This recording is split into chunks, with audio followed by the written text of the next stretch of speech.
I did that with like 0 health. Hell yeah.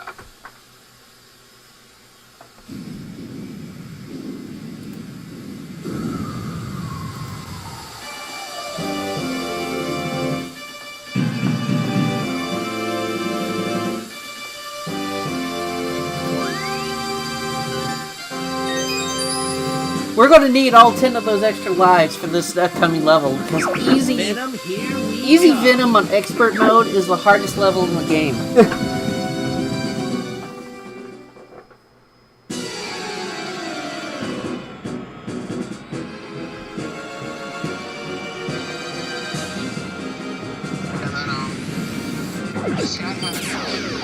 Yeah? Don't relax. We're not done yet. The Wolfen 1 is more iconic. The Wolfen 2, at least in the original game, just looked kind of more of like a black ship. It's really hard to make out any details on it. Now in the remake, it actually looks like it has actual textures and model work done on it, so it actually looks a little better.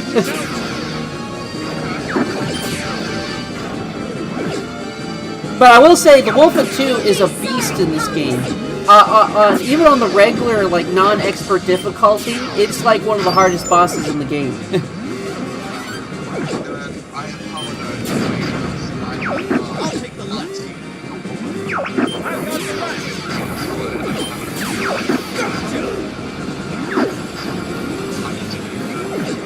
I'm going left.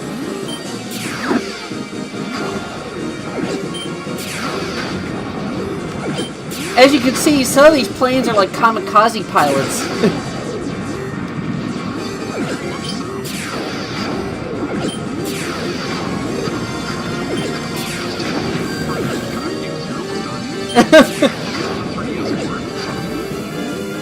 The 3DS port is fine. It looks nice. It has some nice quality of life features on it. But,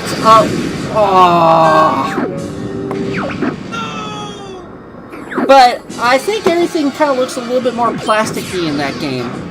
Relax. We're not done yet. Time to show the monkeys who's boss. They're everywhere. These guys just keep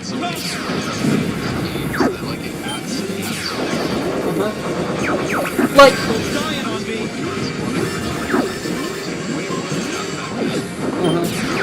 You're not leaving yet. I think I am, Falco.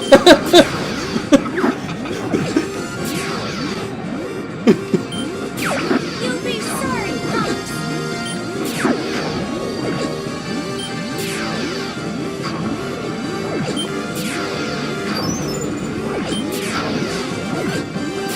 I'll take the left.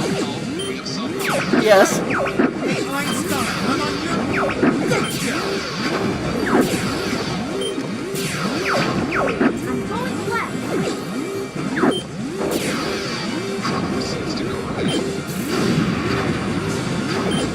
Ooh. Whoa.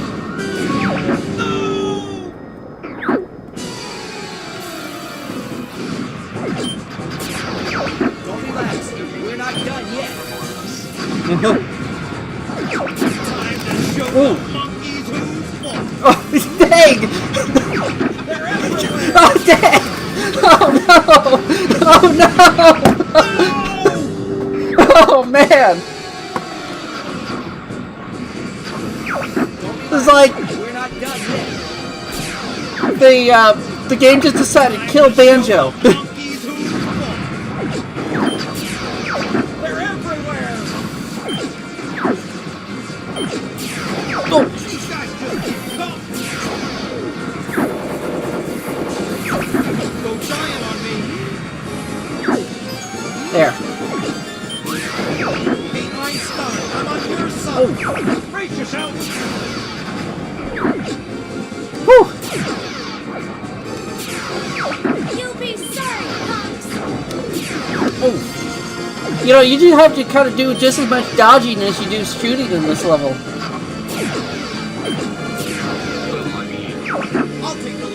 Oh. Very much so. I've got the rat. You got an enemy on your tail.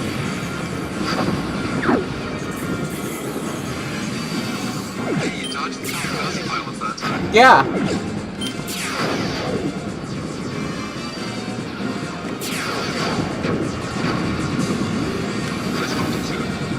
Oh. Oh.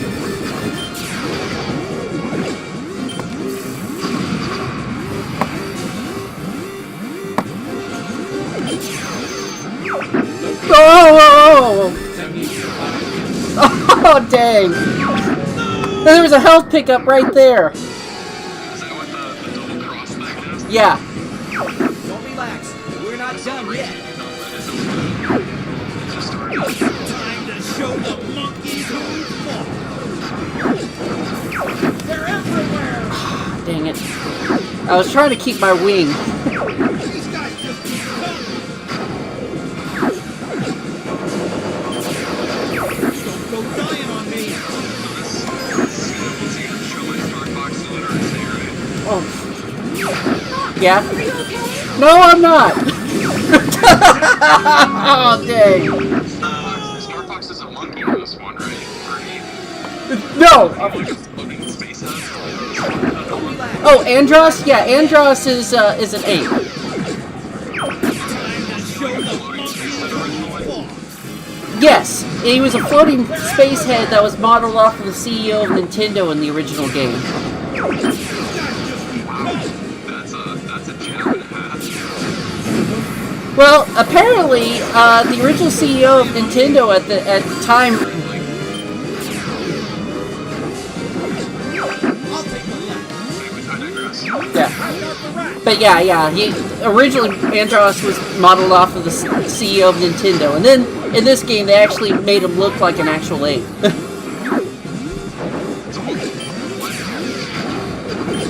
Well, you can't. Well, you can't really make him look too much like the CEO with better graphics. They made him look like a 64-bit floating space head instead of a 16-bit space head. Oh, he's still a spacehead in this game. It's more clearly defined.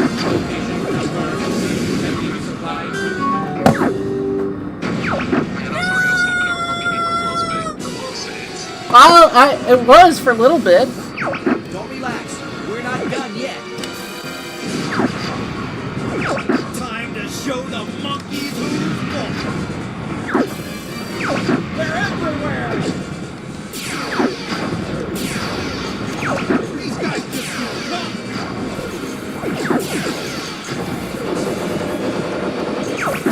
Dang, Falco. That was like... You took like 20 shots there.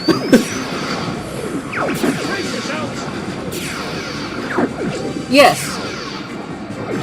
Yeah, he was You'll be sorry. modeled originally off of Yamamuchi.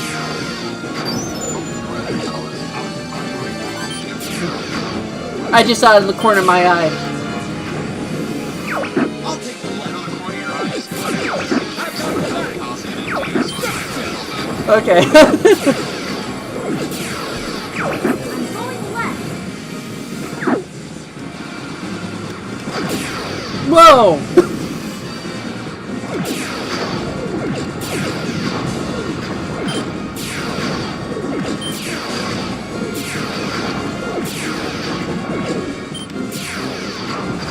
Now, fun fact: this level was a stage in Super Smash Bros. Melee.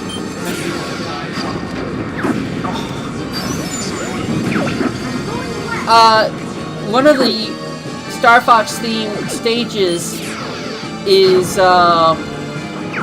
Venom in Melee, and it's modeled off of this particular level. Oh, the not good stage from Star Fox. Okay. This brings back memories of your dad. Of me nearly dying? Sure.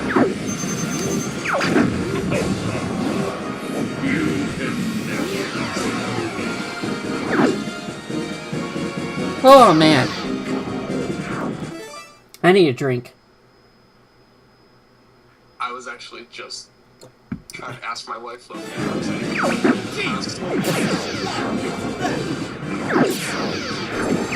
That temple gives me the creeps.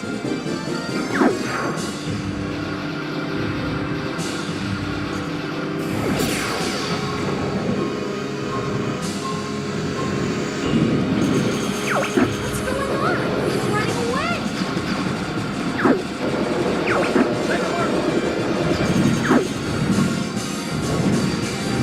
Don't get too close, Fox. I actually kind of want to get close because otherwise you're going to have to navigate these pillars. Data analysis complete. Here it comes.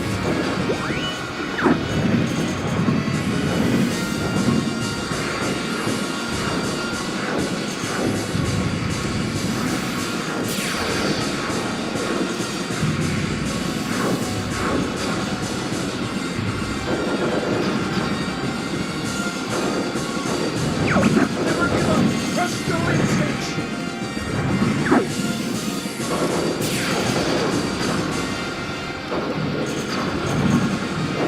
Ooh.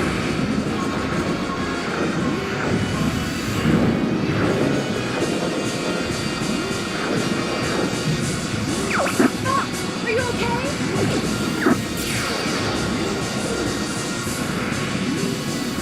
Dang, he's really getting far ahead.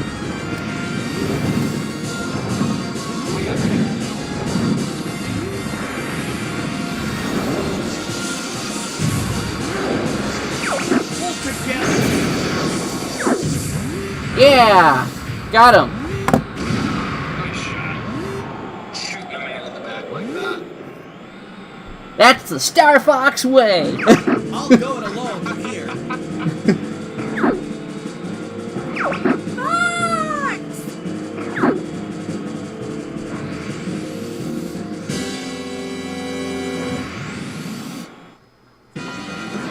I'm with you, Star Fox.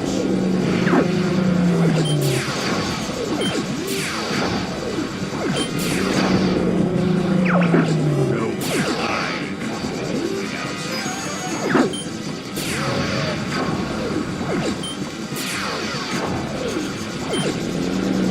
It's foolish against me.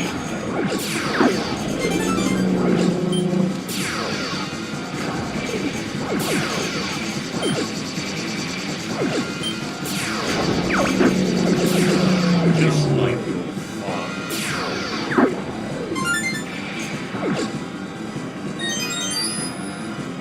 At least the game's being pretty generous here.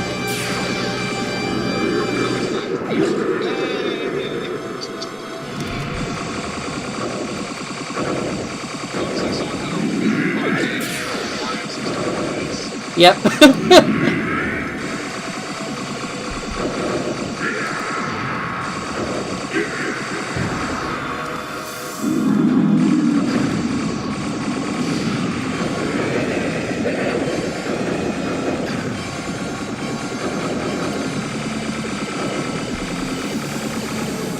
No. No. Whoa, that was close.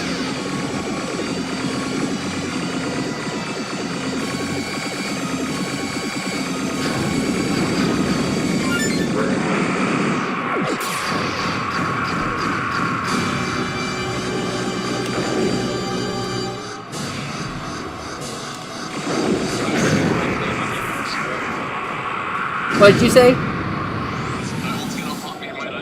Yes. Yeah, actually, funny enough, for a long time on TV Tropes, that website, if you looked up Nightmare Fuel, they had a picture of that robotic Andros.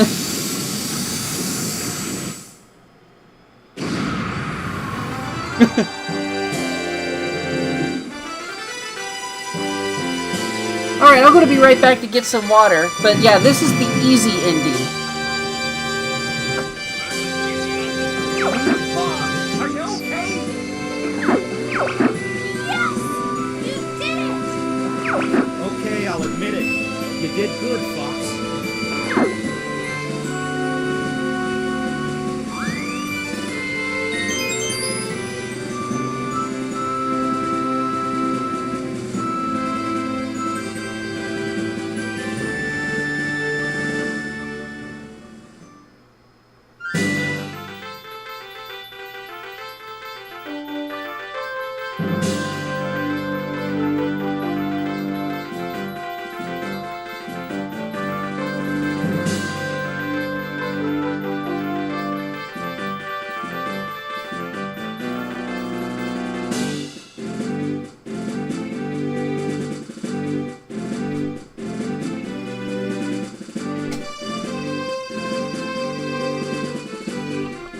Alright, I'm back.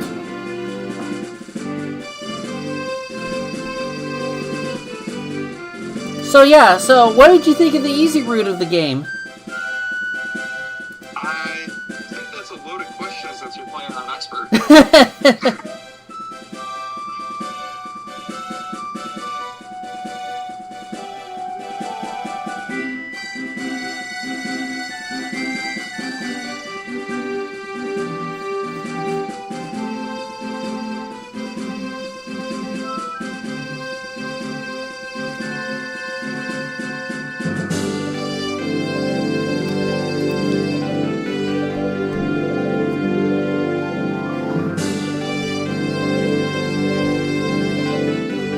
This credits track is probably one of my favorite tracks in the game. It's a really triumphant ending track. It sounds really good. Yeah.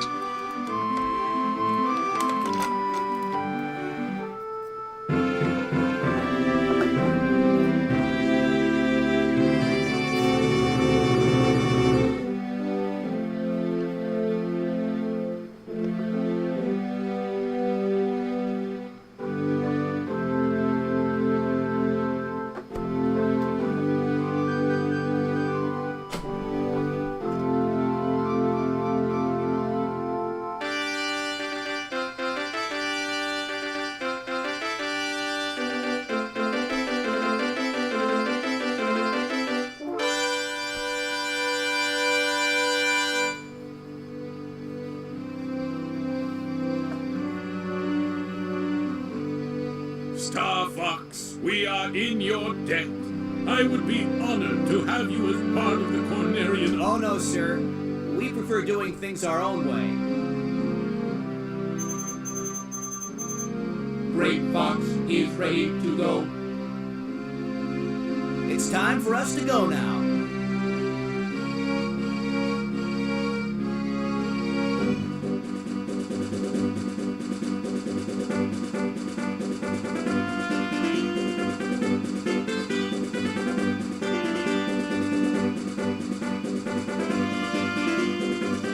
I know this track.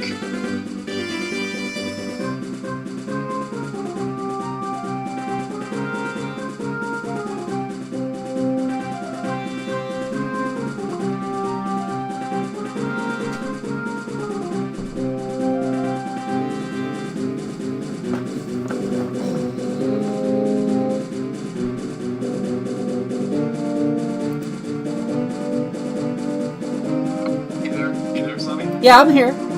I'm I sorry. know this track well. Usually there's a home run bat swing coming up any moment.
And that's why that's the easy ending, because you didn't actually get the real Andros. Because he's a robot.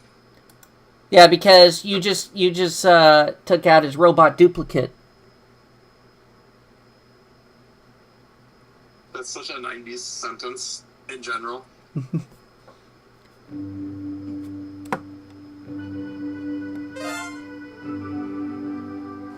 as you can see, I've racked up quite a few scores on the ranking.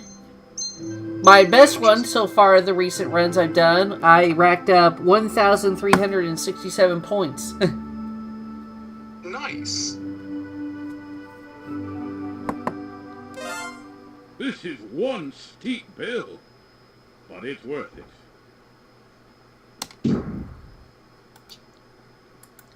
Alright, now we're going to do another run where we're going to do the hard route.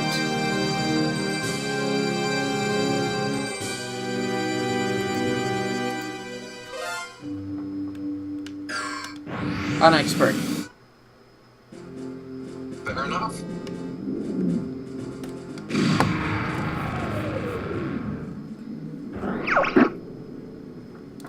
Good luck.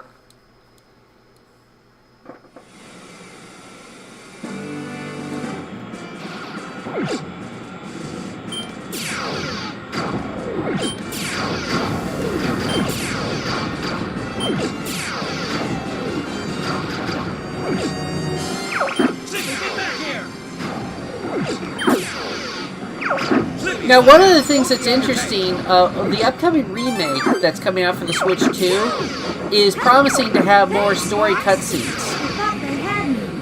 to flesh out the story more. That'd be good. It's like, I know that there's some deep lore, but I don't my understanding it's not told. We're entering to an area. Yeah, there's a lot of deep lore, and most of it is told only in, like, supplementary material, like the strategy guides and stuff.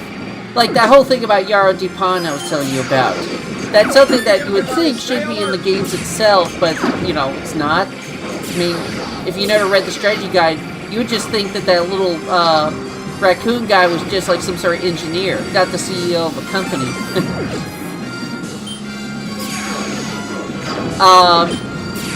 So yeah, I'm kind of hoping that some of that stuff will finally be like included in the games. Obviously, as you know, I'm working on a Star Fox webcomic, and I'm kind of hoping to include that a lot of that stuff in my comic directly. Right. How is that going? I know that you said yesterday. Get the one behind me. Well, Something's wrong with the Cheetah. progress is going very well. Especially art-wise. Could use some help. I guess But we're about 5 months behind schedule in terms of writing from where I think we should be. do a barrel roll.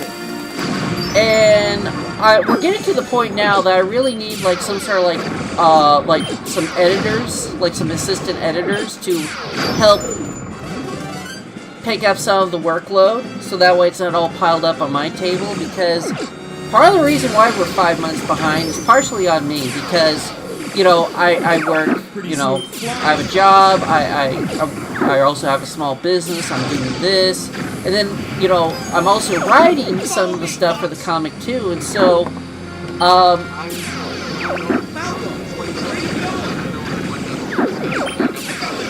Try to keep up. I know all about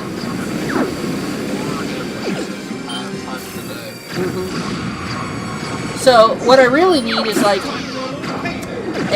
some editors to kind of help oversee production that are trustworthy. Unfortunately, so far most of the ones that I've tried to scope out turned out to be like power mad despots, so they're not good candidates.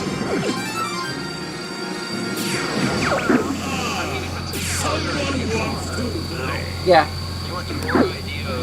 Incoming enemy from the rear. Indeed, but I would also like to see, you know, see the first issue come out before I'm 40.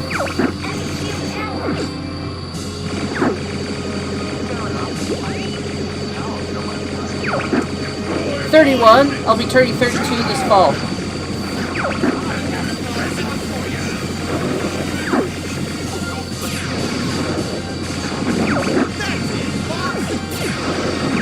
Aim for the open spot.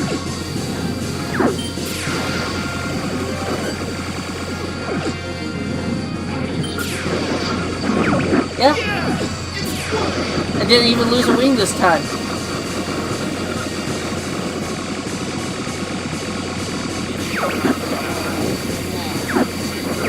Somebody's hit!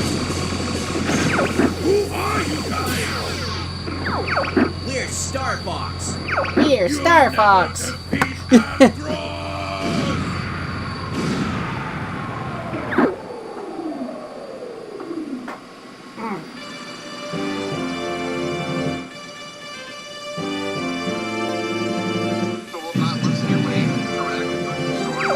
heading out.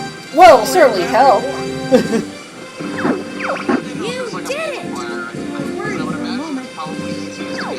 You're becoming more like your father. Fine. You okay over there, Fox? I think most of the...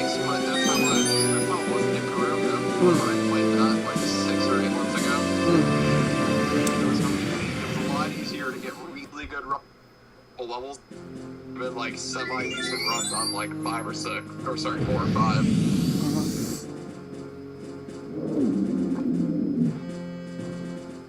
So we're going to do Sector Y again.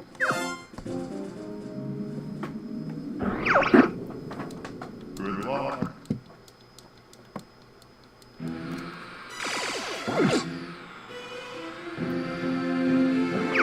Let's back up the squadron. Somebody's gonna pay for all this.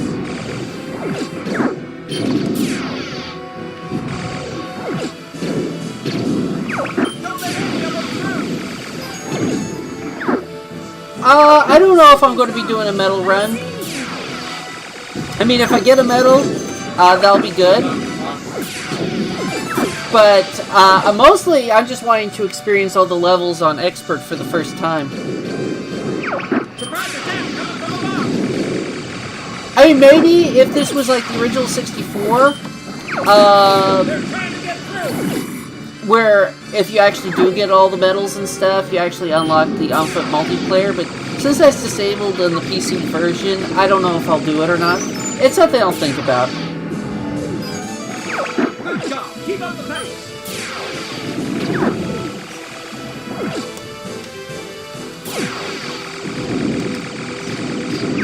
The enemy's coming from behind.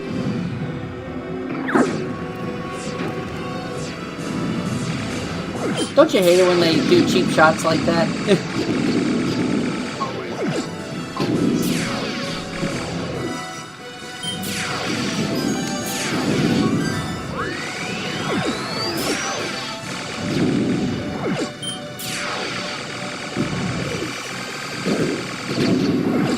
I've got everything above.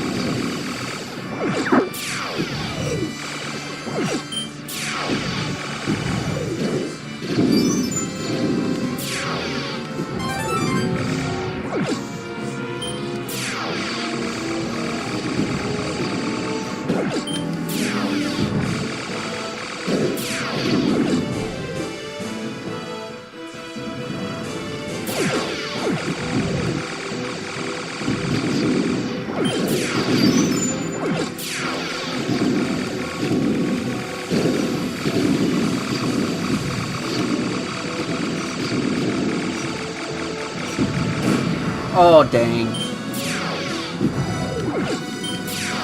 He's quick. Be careful. We're gonna break through that fleet. You're becoming a metal pilot.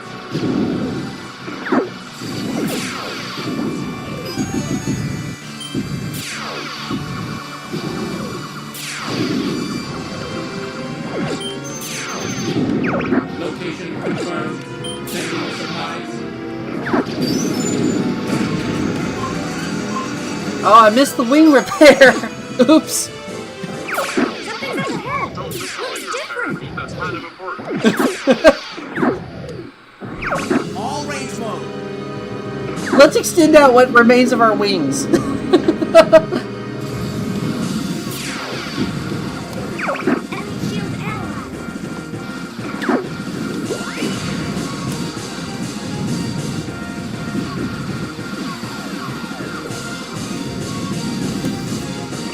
Gee, quit moving around.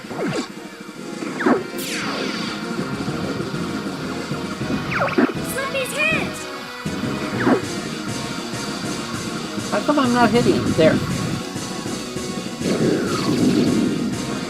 Good job. Keep up the good work. So, one of the interesting things was originally this level was going to be completely different. It was going to be called Battleship Level, and originally the whole level was going to be the Star Fox team taking on an entire capital ship themselves. And one of the cool things is the level was found incomplete in the Giga Leak, and it actually had like the battleship itself actually had like layers of like destructibility on it.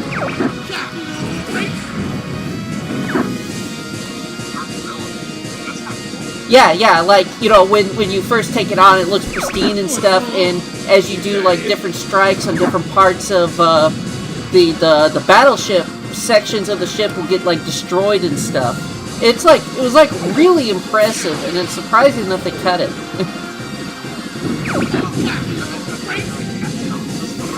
Oh, I'm sure it probably was, but it still looked pretty cool. And then, like, apparently at the end you were going to, like, fly inside the battleship, like, to take out, like, its core or something after you destroyed its hull.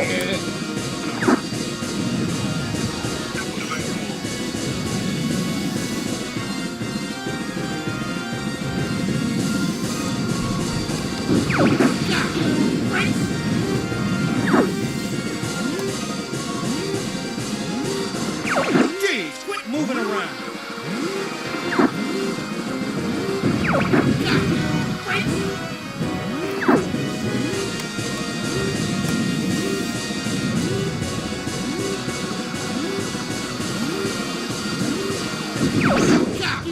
There! So yeah, anyone that's tuning in, if you wish to support my channel, feel free to subscribe or donate to Ko-fi. The QR code is in the bottom right, so is the URL link. Also, if you want to support both Dan and me, there's a link in the description box where you can buy some Isopro alcohol wipes to keep your controllers clean, because, you know, when you play a game like Star Fox 64, your hands are going to be sweating. I guess you're good for something. 10% off, and then 10% of the cost of something.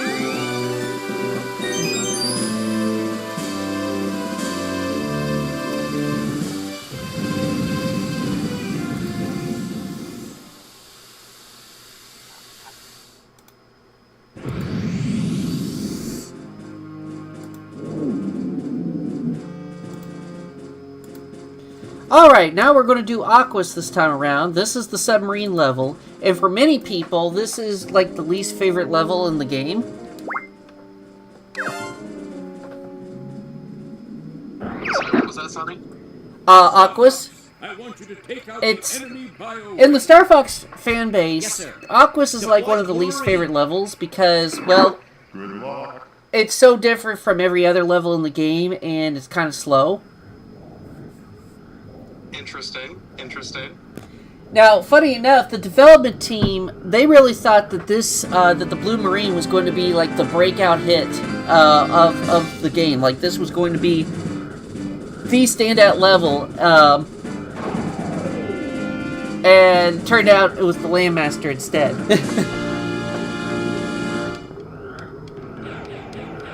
mean, I dig the aesthetic. Well, yeah, like I said, they spent a lot of time and effort for the underwater technology. I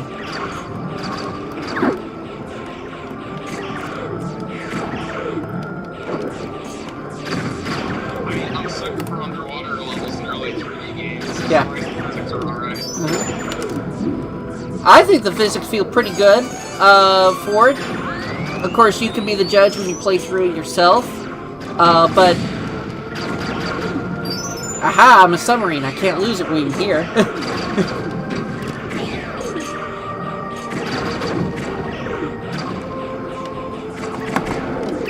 I'm sending the data to you guys. Shoot a torpedo to help me see. Now, I will say on expert mode, this level kind of gives me a little bit of a hand cramp because you actually have to manually press fire every time you shoot the laser and fire torpedoes, and you have to do it constantly in this level.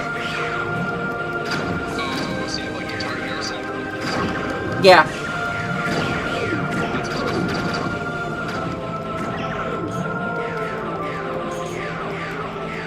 Thankfully, with the GameCube controller, the B button, which is for bombs, and the A button for lasers is like right next to each other, so I can kind of almost do it with a single finger at the same time. You gotta try to like squeeze your thumb on both the twin crevice. How's the Blue Marine, Fox? It's a good thing you prepared, This sir. guy looks like really good. Yeah. This thing will never go together.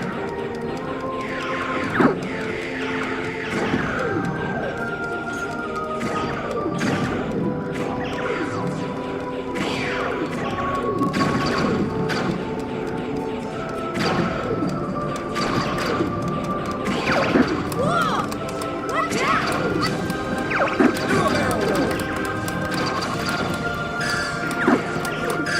Now, funny enough, Aquas is actually Slippy's home planet.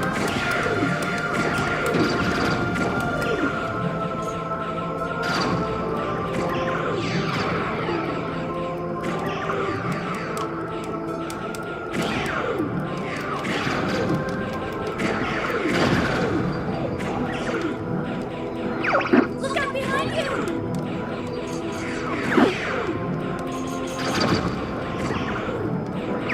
Keep shooting! We've got lots of torpedoes! We're the best. Now, another interesting thing about this level is apparently at one point this was originally going to be an all-range level instead of a corridor one. Take the corridor though, it's like it's underwater. Uh-huh. I mean, like the deep sea trench is just a better atmosphere. But yeah, originally, though, you were just going to be given like this whole open space to explore with your submarine. It doesn't really fit the vibe of the game.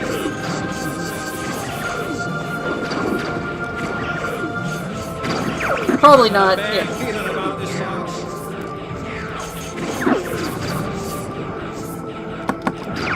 Watch out, Fox!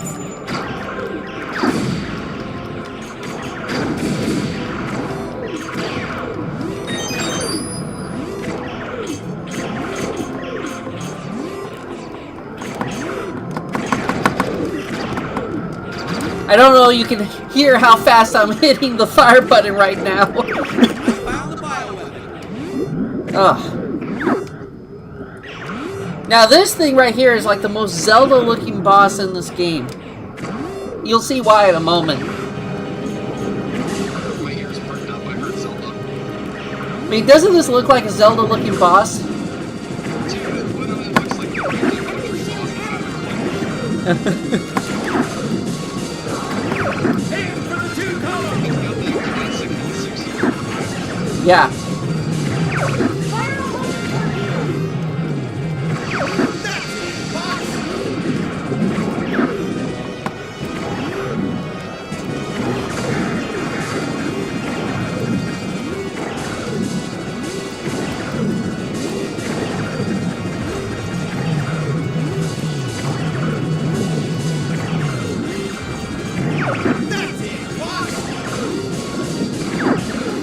Go for the eyes. Yeah!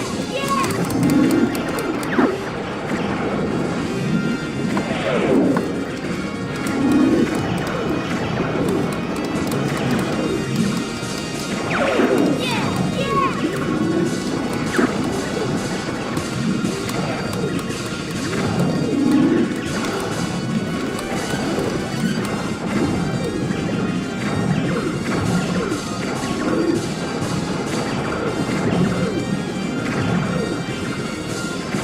There. You did it!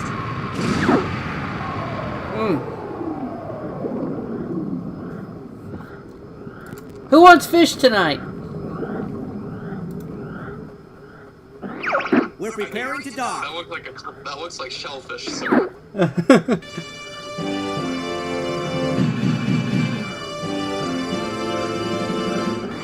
Thanks, Slip. Blue Marine came through. Slipper's not such a scrub after all. Thanks a lot, Peppy. I'll take the sky any day. Sheesh, Falco. You too.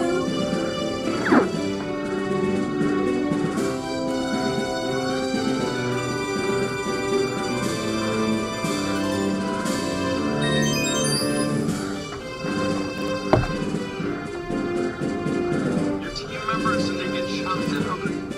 Crazy. Yep, this is the one level where it's guaranteed you're never going to lose a wingman. That was the joke, sir. Yep. And we got a medal, too. Nice. How about the one gentleman in the comment section is going to be happy about that? Yeah. Alright, now this is one of my favorite levels in the game, Zonus. It's a really cool level. It has a really beautiful music track, and it has a pirate boss. What's more to love? I love a pirate boss.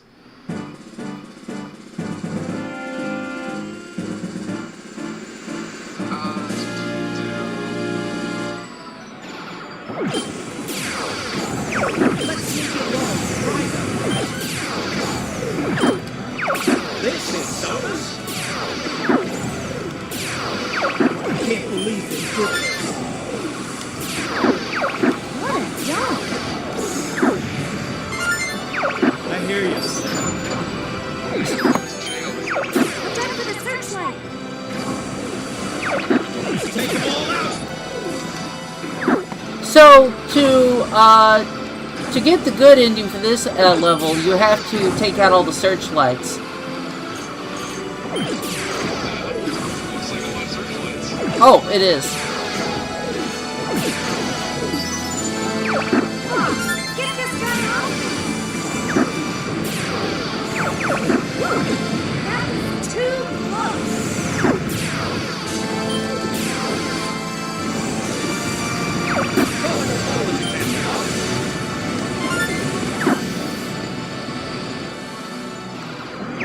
We're closing in on them, Falco. This is Kat, who's... She's a very flirtatious character that's an old friend of Falco's. Way to greet a girl. Falco usually gets flustered whenever she's around. Or annoyed. I love it. Animals. Well, it's even funnier when you realize Kat's a cat and Falco's a bird. Watch out! That one's gonna work out. Now, backstory-wise, apparently, Kat and Falco used to be part of a biker game together years ago. I've got somebody on my tail. Yeah. Mess with me and you'll get scratched.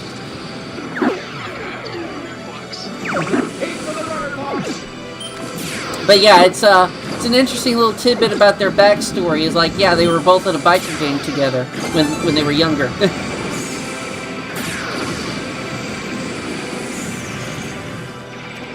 Oh.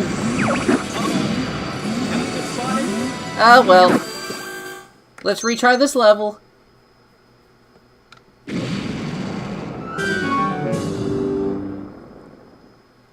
I was doing too good. I was doing so well too.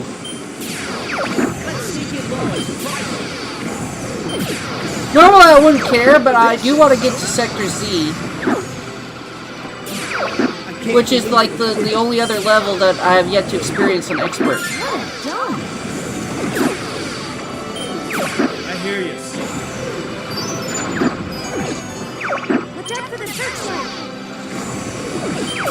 Let's take them all out.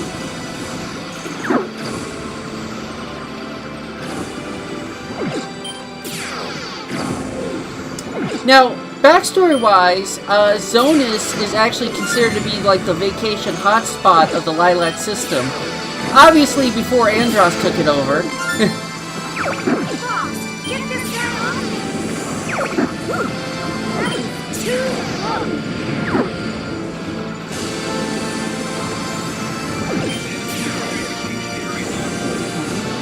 Falling apart as Yeah, I got all 3 this time. We're closing in on it. Take the right. What are you doing here? Is that any way to do Now, it, girl? funny enough, Cat is actually, according to devs, they took inspiration from Marilyn Monroe when creating the Cat character. In fact, her last name is even Monroe.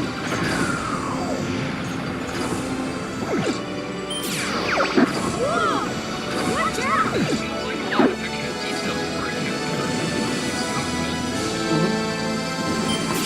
Yep.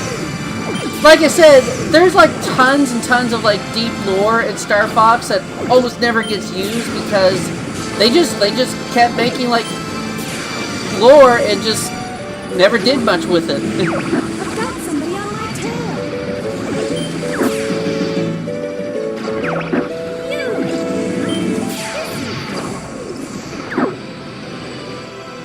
But yeah, she flirts with everyone. Hey, for the runner, boss.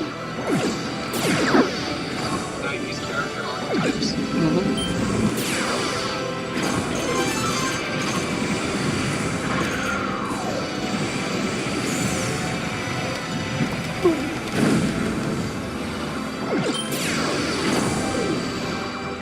My R-Wing became a submarine for a few minutes. Location confirmed. Sending supply.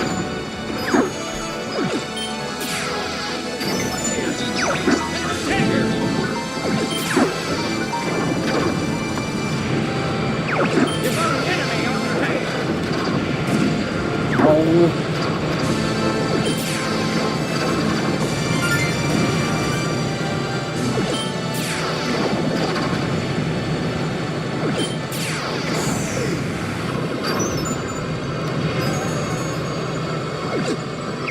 Here I go.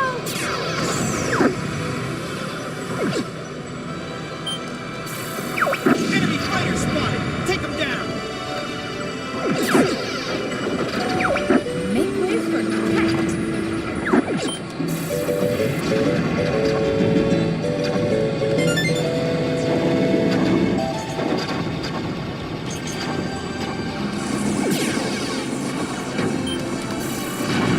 See how, how it actually simulated wave physics with that bomb explosion in the water? These guys don't quit. Yeah.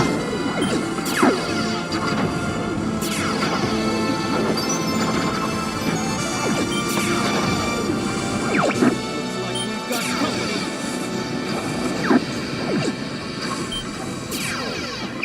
That was a close call, Fox. Oh, Jeez Louise, what is that? yep. Be careful, we're right in your track. Something's coming from the sea. I will say, when I'm not playing on expert mode, I play a lot better.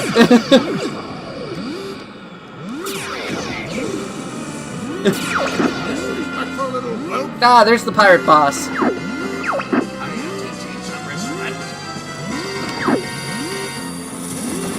Fox, enemy shield analyzed.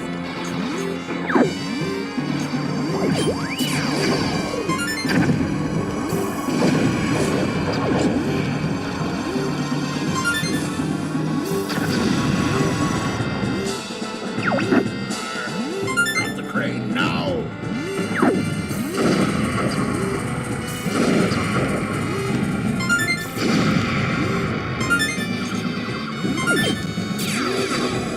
Fox, are you okay?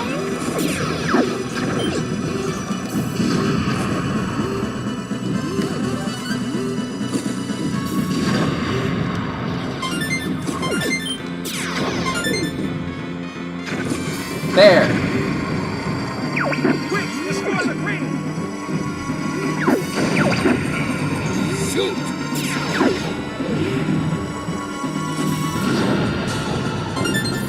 Fire! Fire!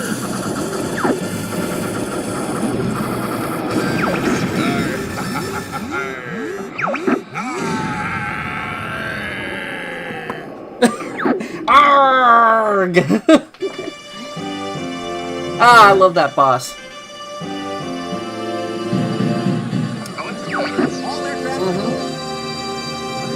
Oh, that's not even all his attack patterns. If I had taken out those two smokestacks, he would actually submerge. cat. That's kind of cool.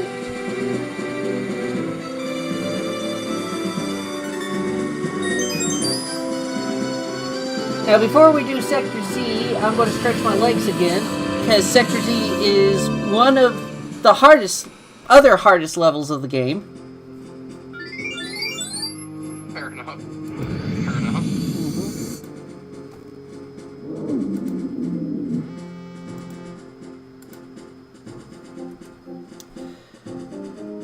So, Star Fox 64 is the highest selling game in the franchise.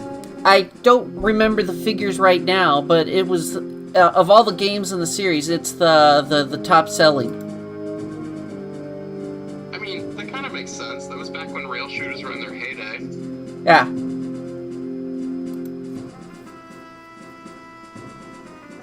mean, the only like big budget ones I can think of from the 2000s were like House of the Dead, the remasters or remakes, 3, and I think Umbrella Chronicles 2, right? Yeah. That's pretty much all I can really think of for rail shooters. Well- Sin and Punishment got a good Wii game. Yeah, well, there's also the Time Crisis games. True. True.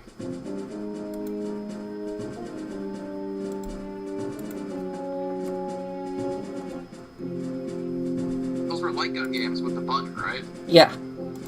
Yeah. Sony's answer to Virtua Cop. I used to play a lot of Time Crisis back in the day. I have yet to actually play any of them. I'm sorry. It seems like you and I have played like a lot of the opposites. Like whatever games I've played, you haven't played, and whatever games I you. was gonna say, I was picking up on that too, because like I played Virtua Cop 2 and House of the Dead 2, and like what's the other one I was thinking of for light gun games? Crypt Killer? Is it Crypt Killer the Konami one? It might be, yeah. I played that one. Like I said, I haven't dabbled in a lot of the Sony light gun games because I have a light gun for my Saturn and I have one for the Dreamcast. And I have like some of the Wii ports. And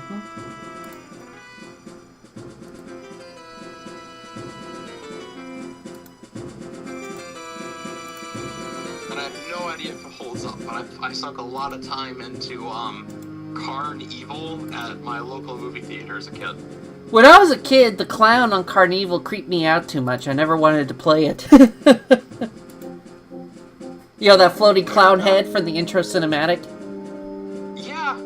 I never actually beat it, but I did get all the way to the last level and then died to the boss part right out of quarters. It's actually pretty impressive, a lot of the pre-rendered video that they have in that game. Like I said, I have no idea how it holds up. I haven't touched it in like 15 years, so... Gotta see if I can find a local cabinet somewhere around. Yeah.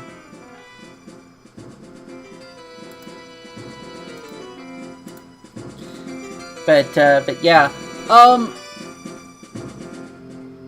So, my personal ranking of Star Fox games, if you're kind of curious, I rank Star Fox 64 at the top. I think I have Star Fox 2 right under that. And then I have, I think, Star Fox... If I'm going to include Starlink, I think I would include, like, Starlink right under that. And then after that, I would probably include, it'd be like Star Fox Assault. And then after that, Adventures. Then the original Star Fox for the Super Nintendo. Then probably Star Fox Zero right after that. And, probably I would include, probably close to the bottom, maybe Command. Wow. Zero's not the worst ones. Well, the big problem about Zero is its controls. If it had different controls, it would be a better game. That's essentially it.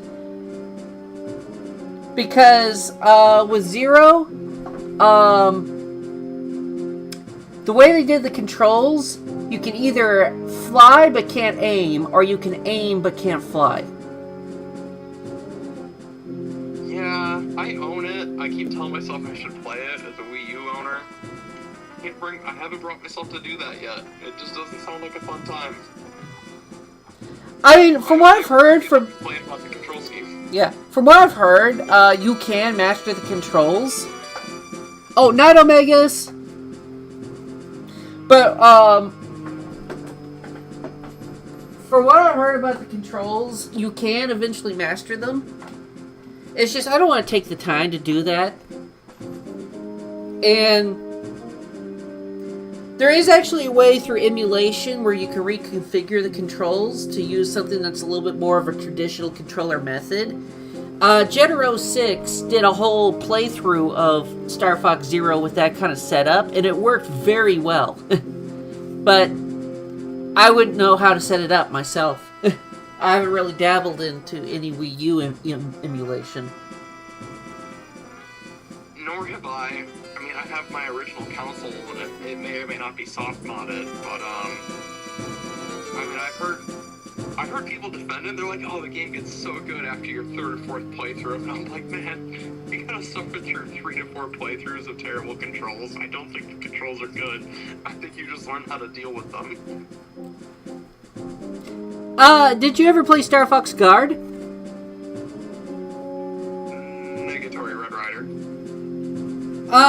That's kind of like, it's kind of a spin-off game that kind of stars Slippy, and it's kind of a tower defense game. It's not too bad. I do have a soft spot for tower defense games. I sunk an ungodly amount of time into Bloons Tower Defense 5 as a kid. I've never played any of the Bloons games, but I used to play a lot of Kingdom Rush. Okay. I get that. I know when I was in, like, middle school, a lot of people raved about Angry Birds, and I just played a lot of was it Castle Crasher? Crush the Castle.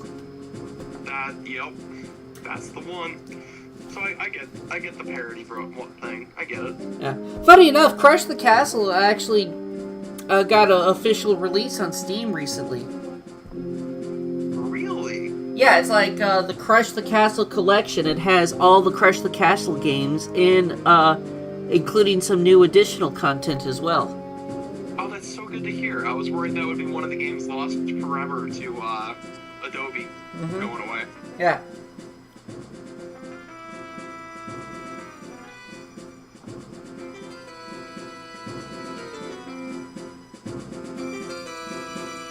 So, the reason why Sector Z is so notorious is this level you have to protect the Great Fox from being destroyed. Zero! Welcome, Zero! Welcome to the stream! You're just in time for me to try and suffer through Sector Z on expert mode. Also, Zero, please be sure to meet our guest, Mr. Dan Clark. Hey Zero, how's it going?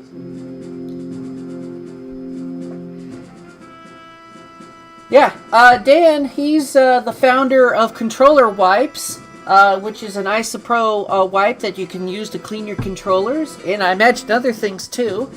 And I had him on as a guest today, and I actually have an affiliated link. If you use it and buy it, me and Dan will get a small portion of the profit. Yeah, you get 10% off your order, and then Sunny gets 10% of the total cost. Yeah. The link is going to be in the description box of this stream, if you want to check it out. Other than that, let's get started on Sector Z.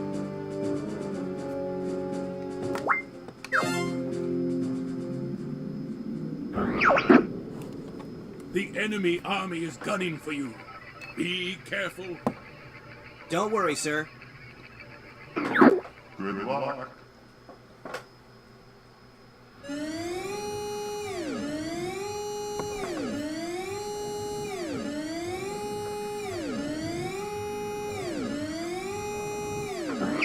Enemy approaching from the left.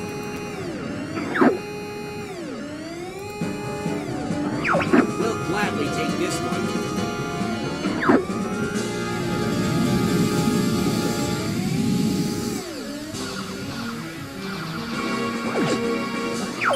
Nice! Well, Thankfully, I'm not trying to get a medal on this stage. This was kind of a tough level to get a medal on last time.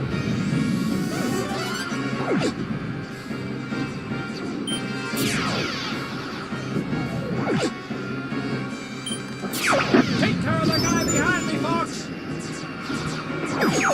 Fox, get this guy off me! Fox, get this guy off me! Take care of the guy behind me, Fox! It's interesting to me because I've been on a couple of missions. This is really starting to tick me off! Wrap my head around him and Scratch one foot. Gee, I've been saved by Fox. How swell. Fox, get this guy off me! Fox, get this guy off me!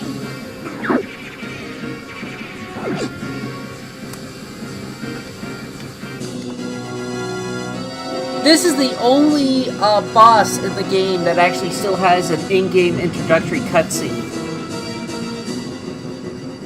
They're called the Copperhead Ballistic Missiles. And your objective now is to destroy them before they hit the Great Fox. Here it comes.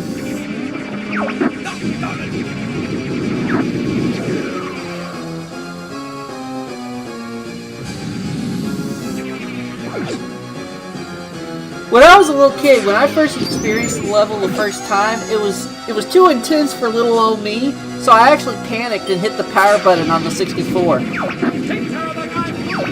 Yeah. That was too... Your father helped you like that. What caused you to do such a thing?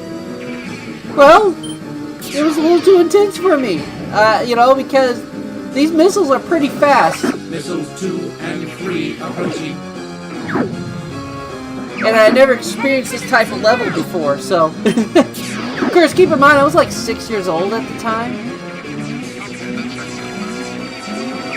Fox, get this guy off me! Take care of the guy behind me, Fox.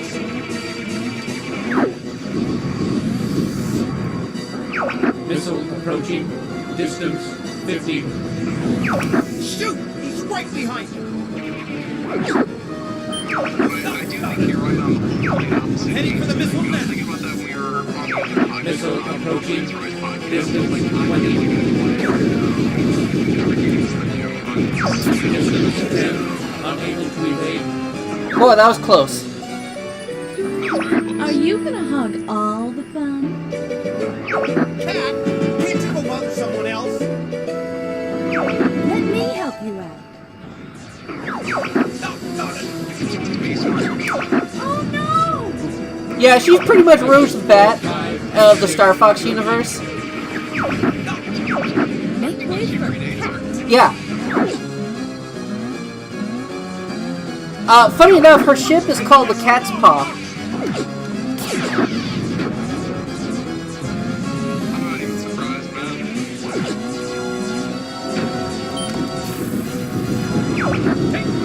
Missile approaching. Distance 50. This is really starting to tick me off! One missile down. Missile approaching. Thankfully, I wasn't trying to get the medal because it's really hard to get the medal if just one of those missiles gets taken down by your teammates. As I learned the hard way trying to get the missiles and the medal on You're normal on mode. Good luck, little man. She called you little. Mm-hmm. Funny enough, in the Giga Leak, an earlier draft of the script, At one point, Falco even calls Is Fox everything fat. Gray Fox is okay. That was a close call. We got the bad guys on the run. Don't worry. Slippy's here. I was so concerned for you. But yeah, as what that one person is saying in the comments, they took all the cuteness out of Cat in this upcoming remake of Star Fox 64 for the Switch. Which comment? Is that on Twitch or on YouTube? It's on Twitch. I can show you a picture real quick. I can pull the Twitch one back up. Well, I mean, there's no picture, but I mean, I was going to show you a picture of what Cat looks like in this upcoming remake.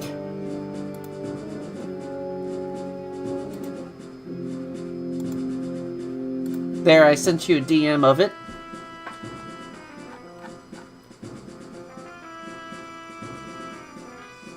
They took all the pink out of her.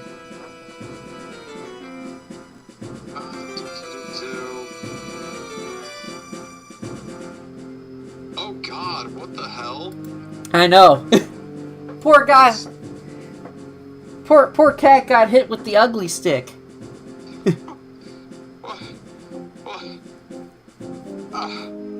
That's worse than Sonic from the original movie.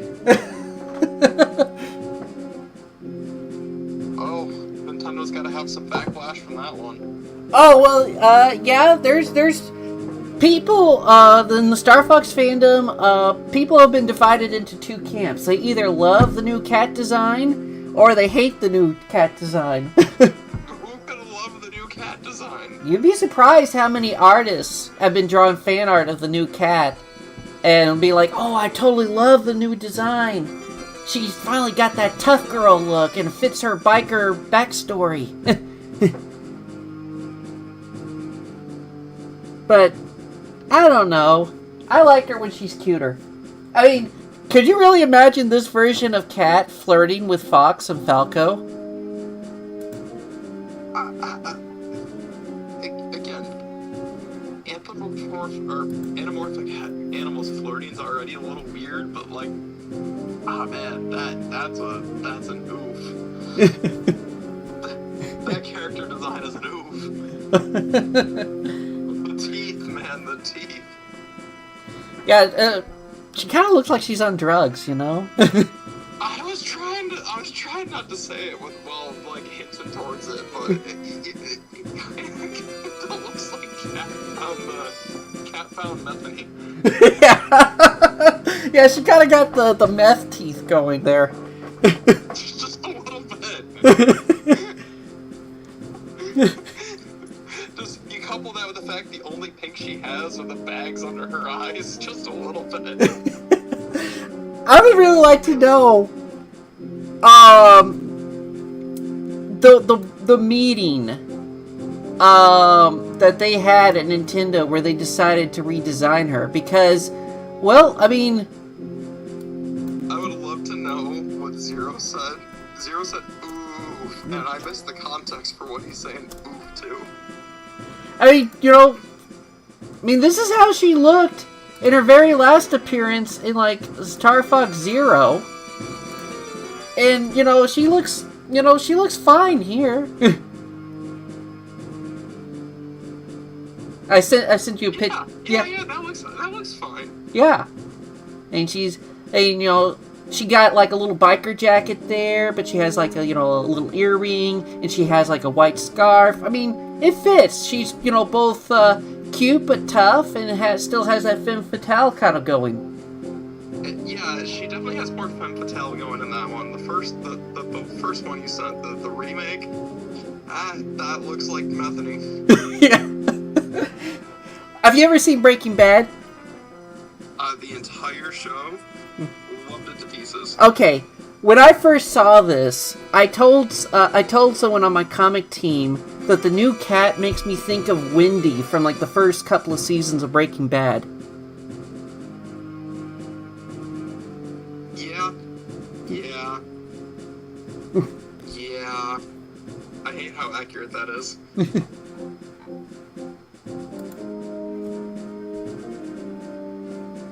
Dude, that's rough. Yeah. That's not the ugly stick, that's the rehab stick. Have you even seen some of the other new designs for some of the other characters? I saw the first commercial, Mm-hmm. and I was like, I don't love a lot of the redesigns, but like, I try to hold, I'm not super vested in the community, so I'll see how this rides out first. Yeah. Yeah, I mean, I'm kind of thinking that maybe in game it'll look a little better. I'm kind of thinking that they're gonna have to cover up some of their tracks a little bit, do some, be like, oh, that was pre-alpha footage, guys, wink, wink. Yeah, I have a feeling though that they're probably not going to stick with these redesigns beyond this game. Maybe one more game after it, but I imagine just given how much of a huge success the Mario Galaxy movie was, I'm sure there's going to be a lot of pressure within Nintendo to probably adopt more of like the movie design for Fox and Co. So that was the number one thing I saw people saying after in the comments of the first trailer was that they wish they kept the movie designs. Mm-hmm. So I wouldn't be surprised that if they do make another Star Fox game sooner rather than later after the remake, they'll probably either adopt the movie design or they're going to go with some sort of hybrid design from like a mixture of like this realistic design and the movie design. And it's one of those things where I'm curious because Nintendo is very much a double-edged sword. They kind of do what they want and say screw it to the market share. Mm-hmm. So there's a chance that they decide to fix it because they're like, this is what we felt like doing due to customer backlash. And there's an even heftier chance that they go, no, this is the character we wanted to make. You don't like it, don't buy the game. And then they're going to be like, nobody bought the game. Am I wrong? No, it's the kids that are wrong. Am I wrong though? It's like their whole MO. They're like, oh my god, look at this amazing, super realistic Zelda game we can make on the GameCube. Look at this check demo. 6 months later, hey, look at Wind Waker. It comes out in a year. Yeah, and then when people backlashed against that, then they were like, fine, we'll do a realistic Zelda if that's what you really want. Here's Twilight Princess. Just get it out of your system. I, as a Zelda fan, I think the only thing that pisses me off more than Zelda fans are Zelda fans. It's like one of the most toxic fandoms. It's right up there with Star Wars. Like, they will cannibalize themselves. Yeah. I think we might be at the point where Zelda fans are more cannibalistic than Sonic fans. That's amazing. Almost over. I will say, I do think that the latest generation of Sonic fans are a little bit more sane than the prior generations. Or at least a little bit more chill. Came in here. From what I've seen. Yeah. Do you copy? Emergency maneuver. I mean, I feel like some of the hate's kind of going away. Too late. Like, I feel Game like over, the adventuring fans aren't playing for their lives against the classic stands anymore. Yeah. Entering Venom Air Defense Zone. Everybody stay alert. Space lines ahead.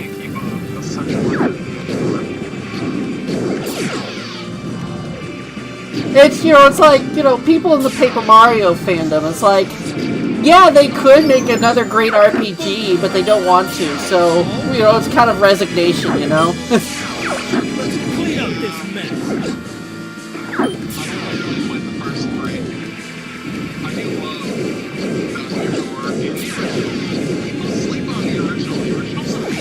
I love the original. In fact, in some ways, I think it's actually better than 1,000 Year the Door. It's like 1,000 Year Door really gets the gameplay right, but I really like the story. I don't know, Sonny. My connection's breaking up. Where's the headphone?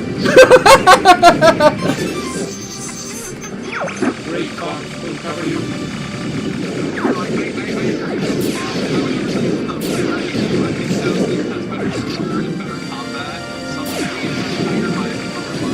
Oh yeah, I agree.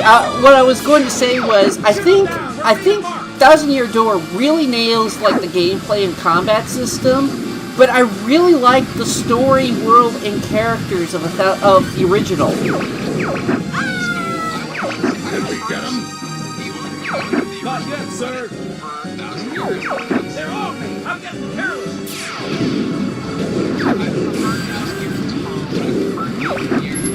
Sorry, guys. I gotta sit this one out.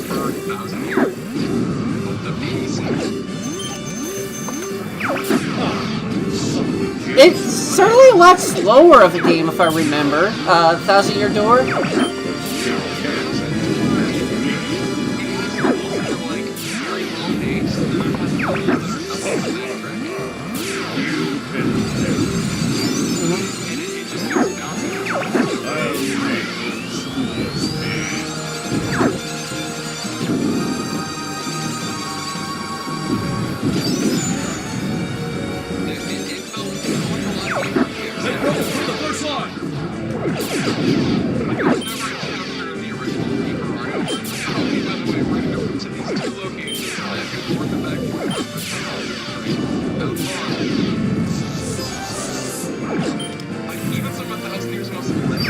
We're gonna break through that fleet.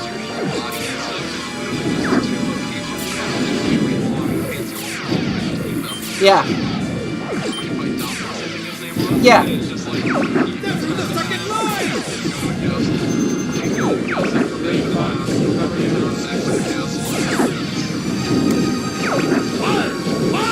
Don't let him through!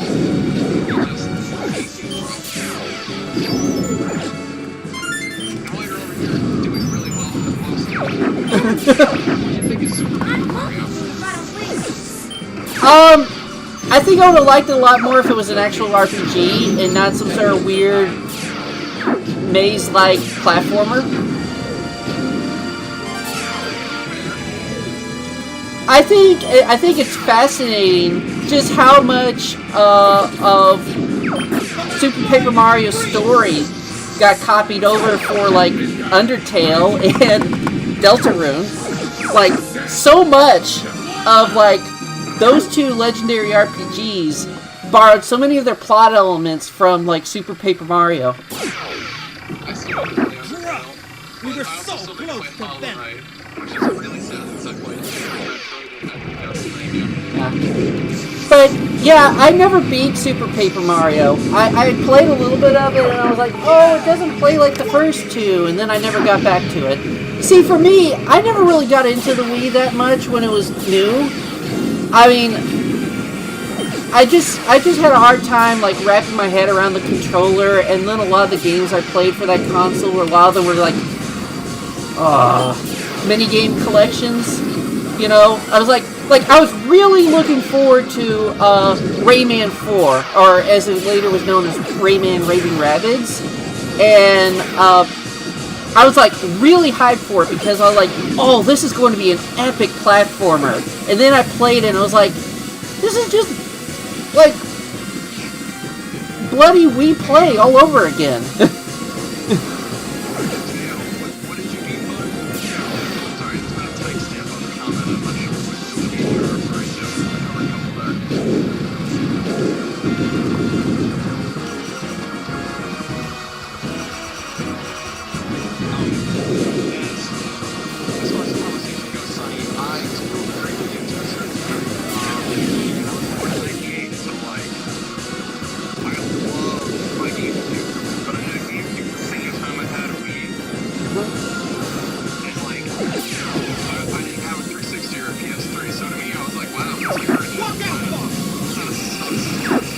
Yeah. Well, thankfully for me, I just got a PlayStation 2 just like a year after I got the Wii. And so I spent most of that generation going through the PlayStation 2 library.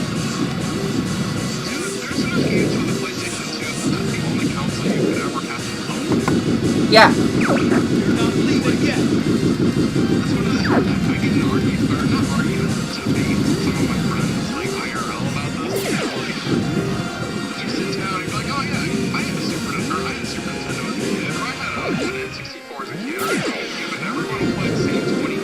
Yeah.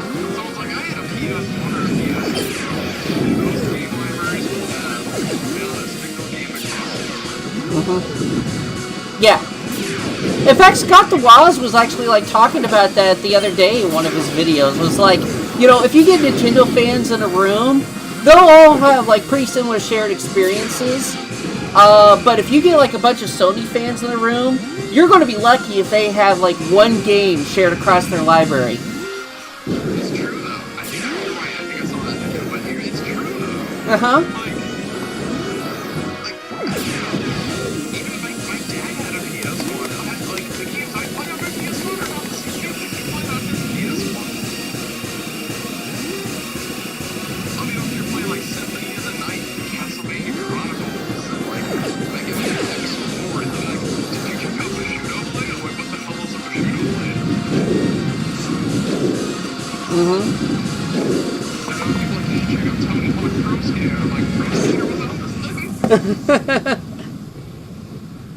I was more excited to play like the weird platforming games that I missed out on.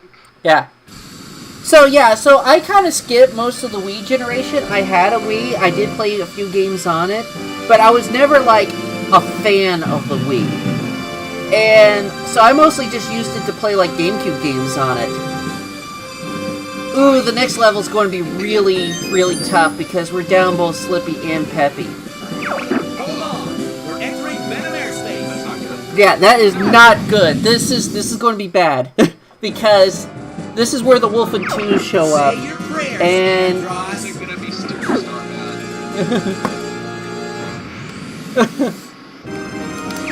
Don't get too cocky, Starfox. Oh god, you want Venom? Let's see how you yeah. Too bad Dad's not here to see ya fail.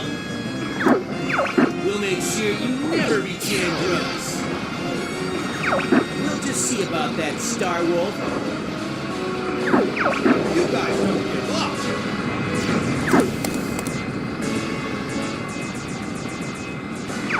I'll take care of you. Die and spell come back when you respawn.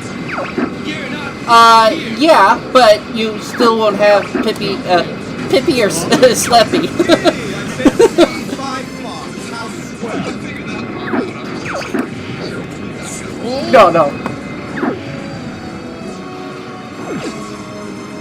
Now, one thing is interesting is also when they're flying the Wolfen 2s, if you notice, you're not welcome here. the character portraits look different. You know, they have what looks like visors and scouters and stuff.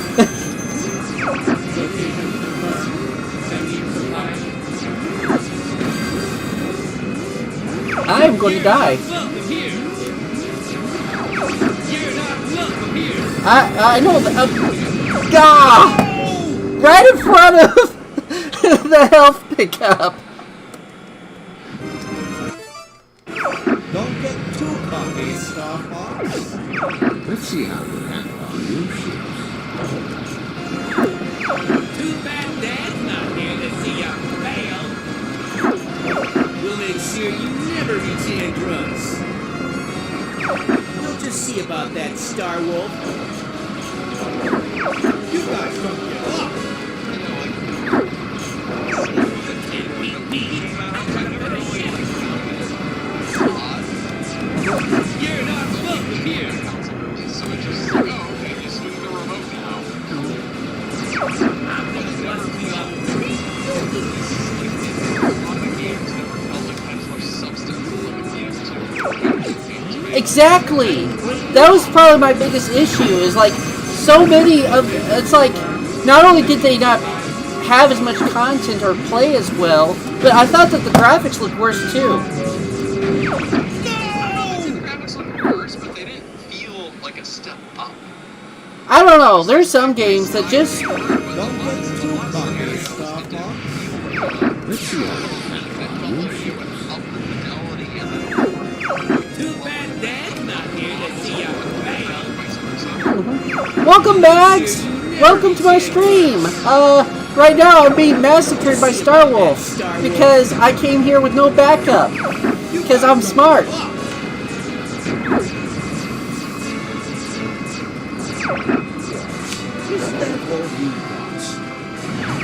You're not welcome here. Hey, Einstein, I'm on your side. Falco, don't fly into my shots. I'm gonna bust you up.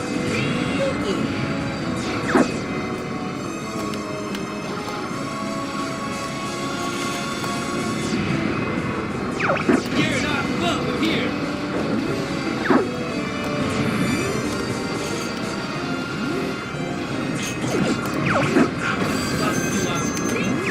Location confirmed. Sending supplies. Where's those supplies at? I can use them right now. I see it on the radar, but there it is. Yes!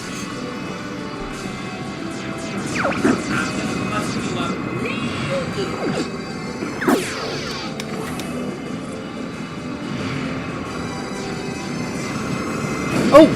Ah, dang! There went my wing. Give it up. Oh! Now they're just trying to ram me, it seems like.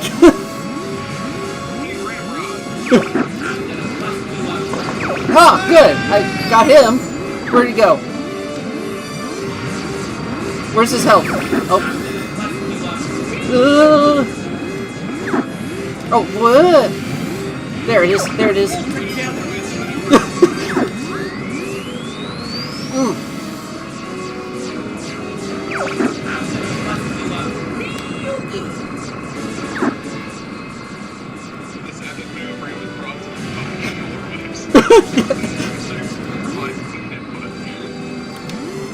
Yeah, because you don't want sweaty hands to mess up your controls.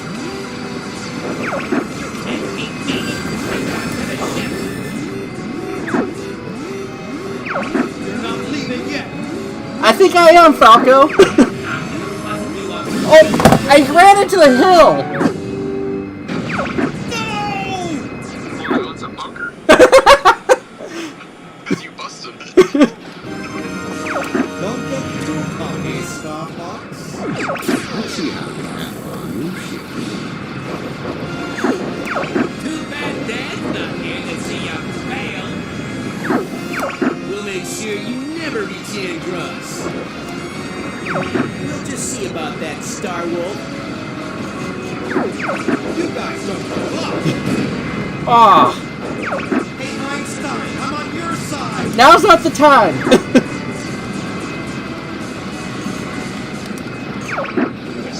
Yeah? Yeah?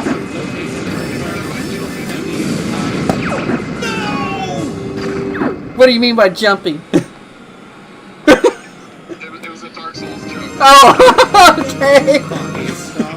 There is no jump.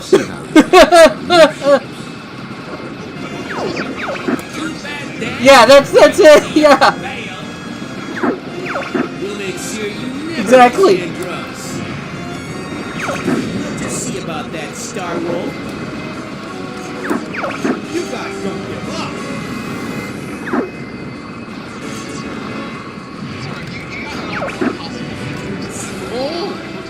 Yeah.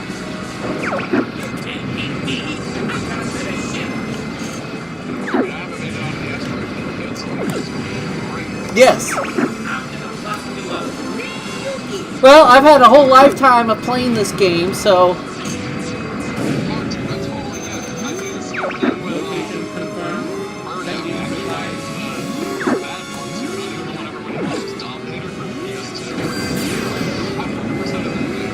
Oh, nice. I played Dominator. I actually don't think it's that bad.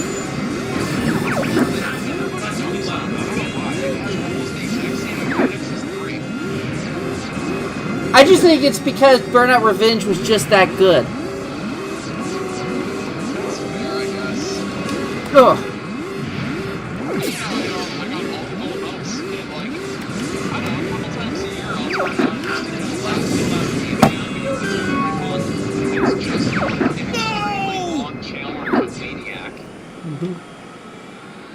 You just got like a 20-minute Don't get too cocky, Star Fox. Let's see how you handle new ships. Too bad Dad's not here to see ya fail. We'll make sure you never reach Andros.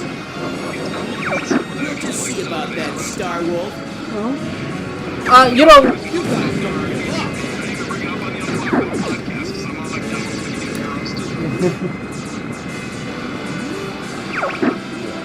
Is that all you got?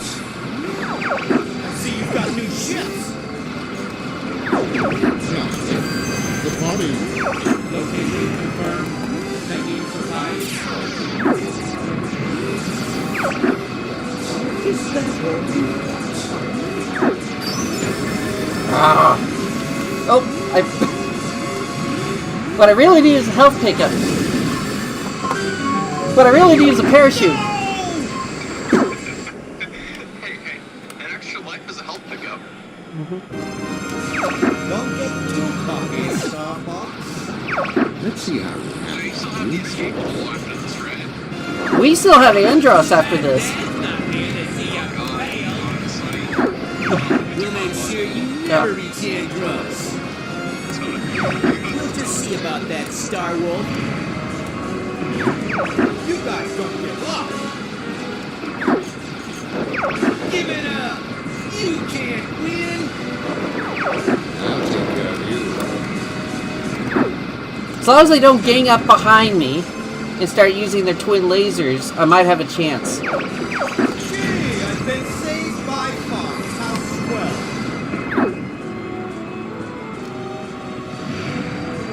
Time for a little payback. Give it up! You can't... Ah! Got him. Go, good health. Oh, This can't be happening! more health. Okay. You just gotta not let him tank you. We got this. Yeah, Is that all you got? yeah. We don't want it to be SmackDown over here. Not right, we got this.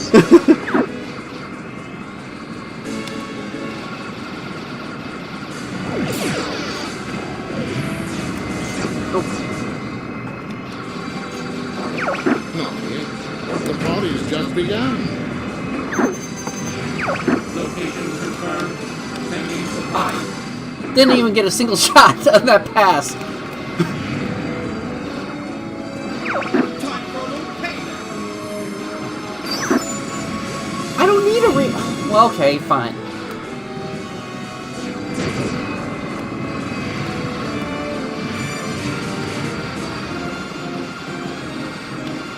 Go. Where'd he go? Where'd he go? Time for a little payback. Not yet. Yeah, I'm here. There's one more to go. You hear me? Okay. I was just busy. You almost had that. Yeah. Left, right? Yeah. It's just Wolf. Unfortunately, the AI for your teammates is not good enough for what they'll help you out. They'll just keep flying around in a circle.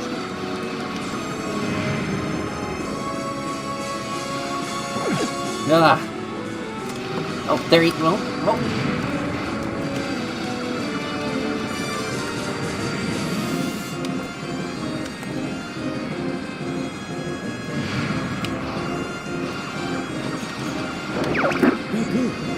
But I'm better.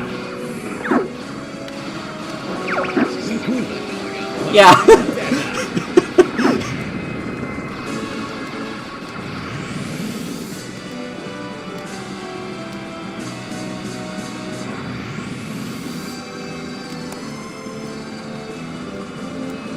Oh.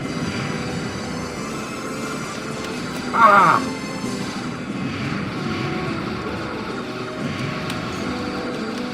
Oh! Can I not land a single shot on him? Ah! Ah!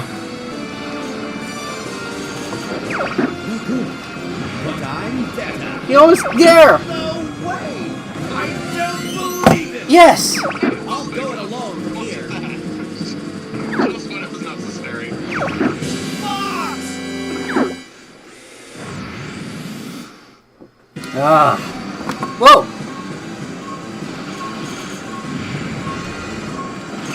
I've been waiting for you, Star Fox.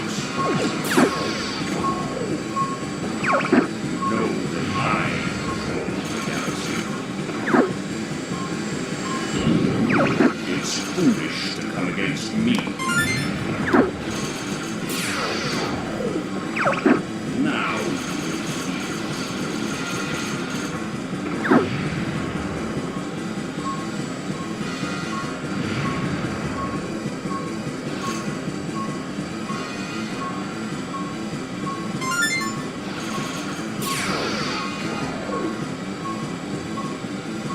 This time around, we're facing the real Andross.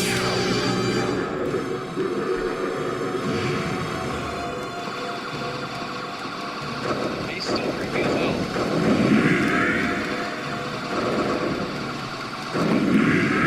He's even creepier with his Japanese voice. Yeah,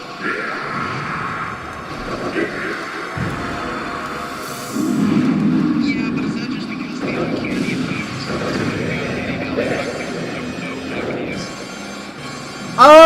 They put some creepy voice filters on his Japanese voice.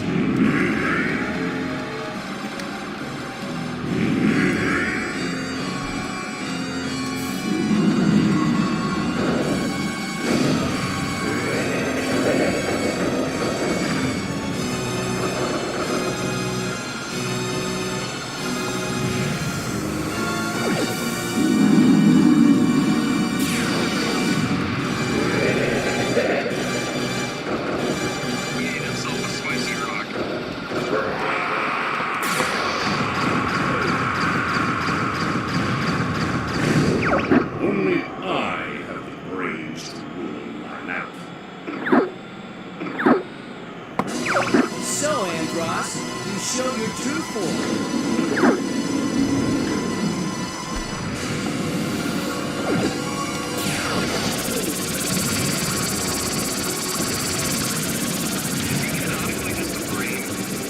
Yeah, he's modified himself so much that he grew his brain, and that giant head of his is just a metallic frame to store it.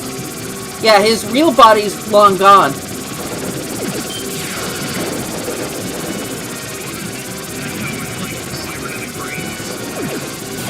I don't know. But yeah, it's, you know, very much kind of Metroid inspired. With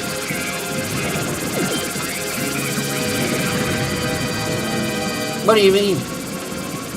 Well, like in the games, with the brain, and also like in the red to it, are artificial intelligence that use real human or alien brain tissue as like a circuit board. Mm-hmm. I think it was 8 months ago we started doing that in real life.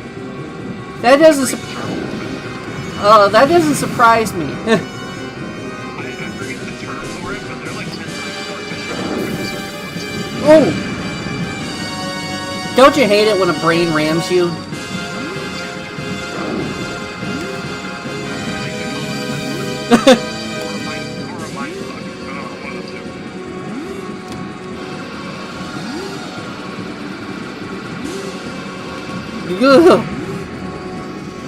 I'll just go tell you ahead of time, you do not want to be caught by those tentacles underneath his brain. You know, I try not to steer my ship into other people's systems. That's good.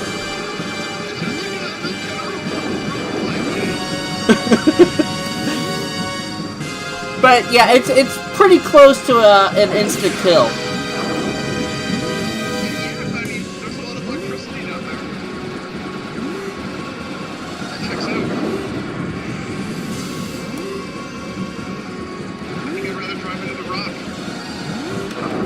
Oh, yeah.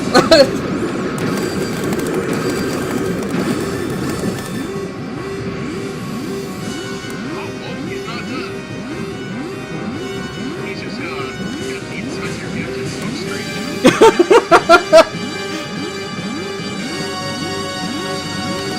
Whoa!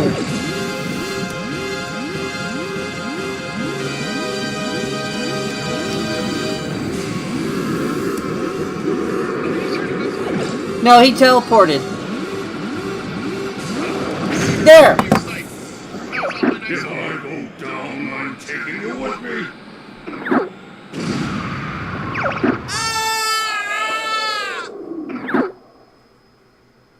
The 90s screams. Truly the pinnacle of voice acting. Don't ever give up, my son. Father?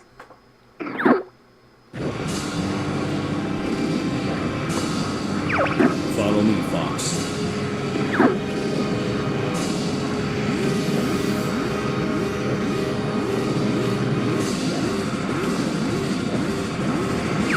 This way, Fox.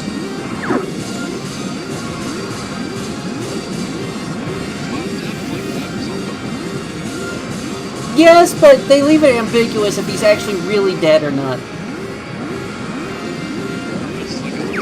Never give up. Trust your instincts.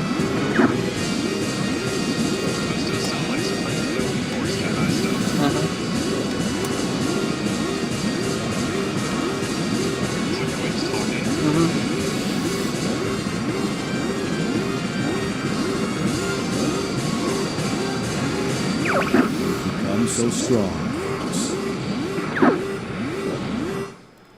So not to distract you, but what happened if you died there? You didn't realize the boss? No, you just have to redo the escape sequence, thankfully. Just curious, I mean, like, you know, it's the 90s game. I know that, like, the quality of life was, like, in some games at that point, but not others. No, Nintendo's generous enough that they actually do it. They did a checkpoint right after you beat the Andros brain. That if you did somehow fail the escape sequence, you just simply restart the escape sequence.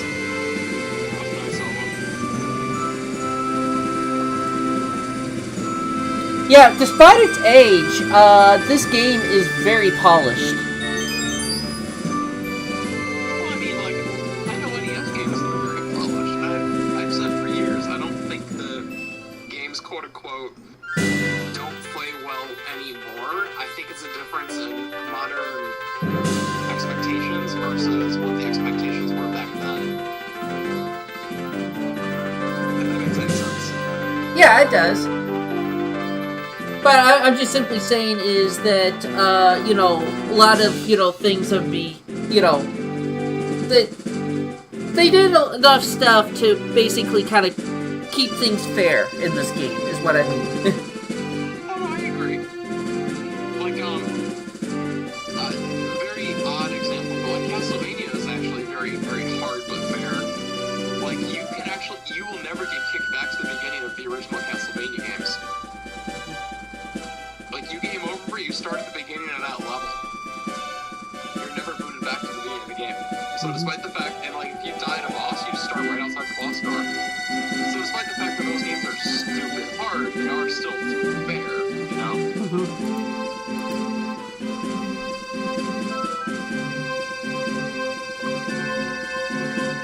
That's a good shot. Yes. Like, the cinematography on that's gorgeous. Yeah. Interesting enough, this was the first. Because of how development went with this game, this was the first game that caused Nintendo to actually kind of reevaluate how they made games going forward. After this point, they started having like cinematographers and like actual like staff writers at Nintendo.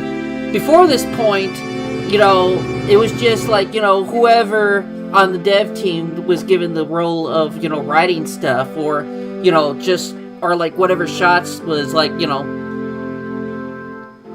art design and stuff was just kind of more, you know, whatever idea someone came up with. But after they made Star Fox 64, they actually started taking like cinematography and writing a little bit more seriously at Nintendo.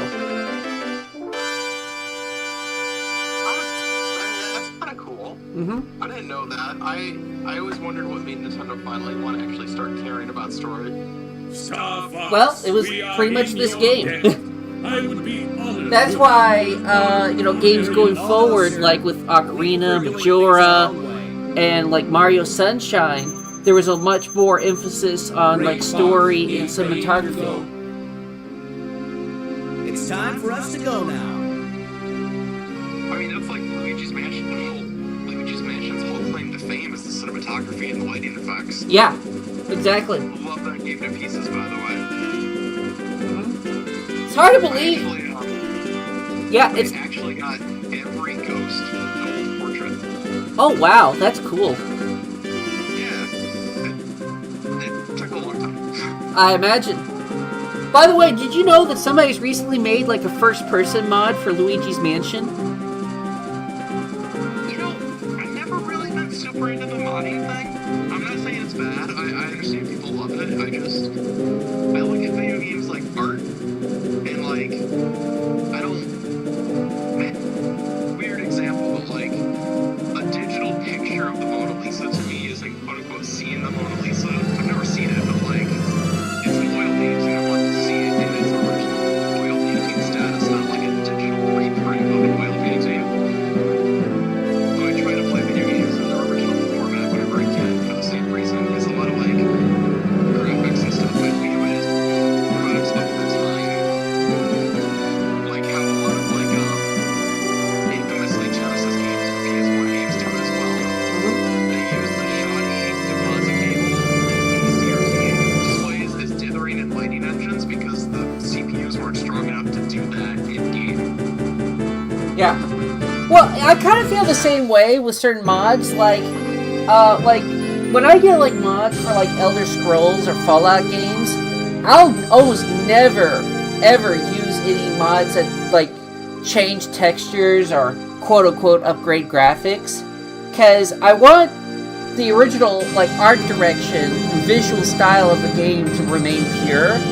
I'm more interested on like things that either fix problems or restore content or fix obvious things that they couldn't do at the time, you know? Yeah, no, I understand. Like, it's art's open to interpretation, so everyone has different lines.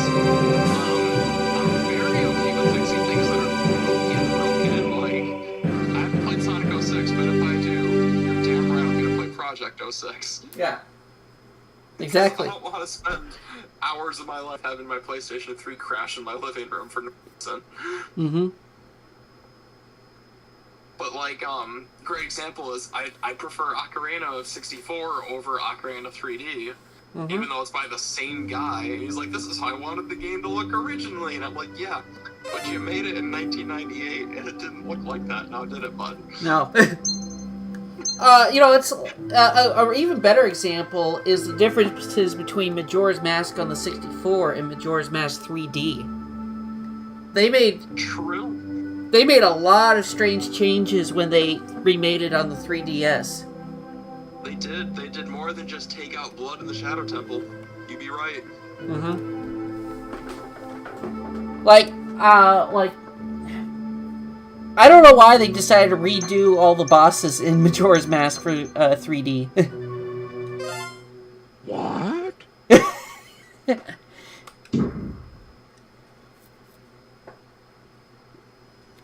Okay. Your high score on runs. Yeah.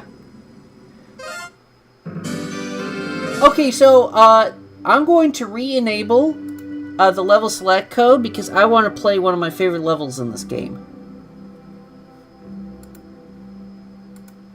I mean, you just played through 2 playthroughs on Expert. I don't think it was going to give you shade for picking a level at this point, bud.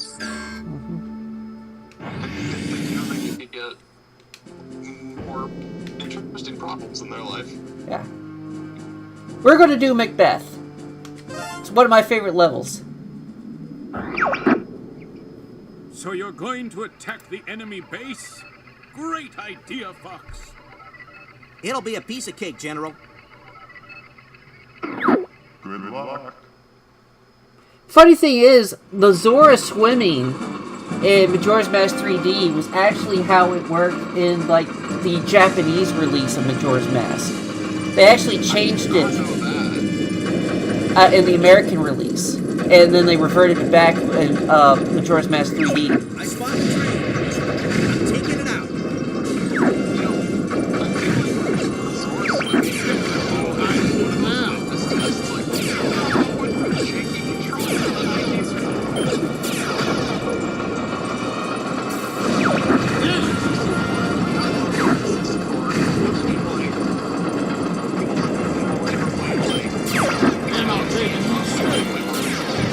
Here they come! Just shoot it, Fox! Yeah. So, this level is one of my favorite levels in this game. I really like it because it's the better tank level of the two. And Macbeth is kind of a cool planet anyway, and I love the train boss. Yeah.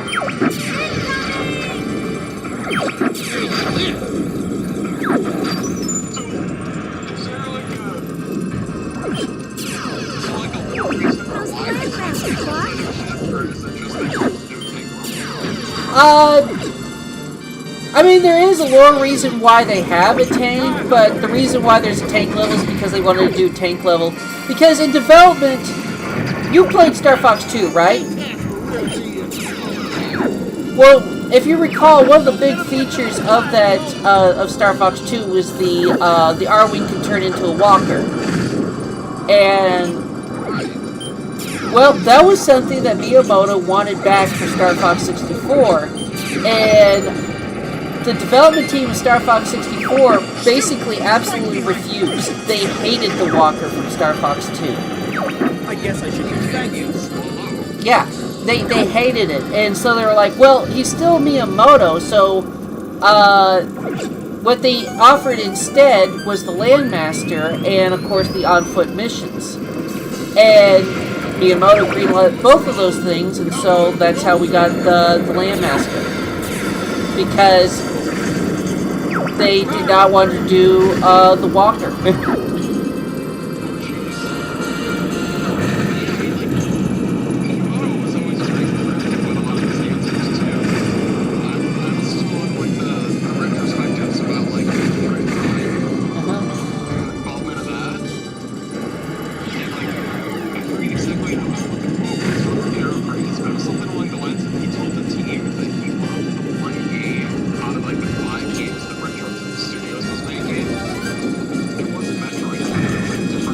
Yeah.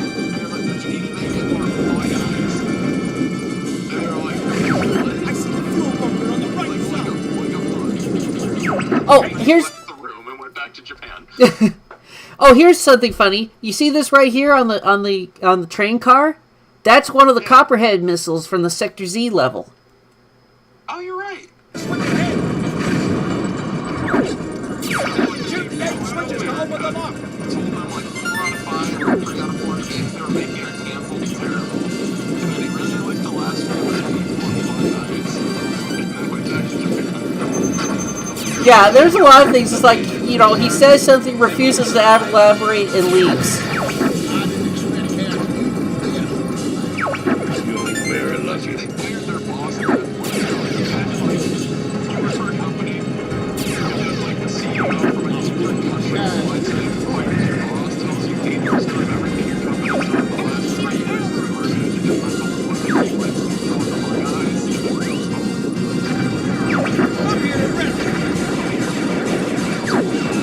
Yeah. Of course. Have you ever seen? Have you ever looked into why the guy was fired? Yeah. Of course, I think it's fascinating that that guy went on to try to do like some sort of weird sleazy skeevy game on the PlayStation 2 called the Guy Game.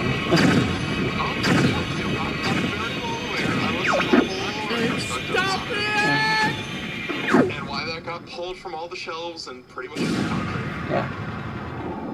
So that's the good ending on fighting that boss, but you don't really get to fight the boss that way, and it's actually one of the best bosses in the game. So I think what I'm going to do is replay this level again, and I'll show you what the kite boss is like. All aircraft report. Well, the boss that, you know, the thing that was at the back of the train. I'm sure we heard him this time. I was picturing like that. Well, it's funny because here's the thing. The boss in the files, in the game's files, the boss is called Benjamin. Nice.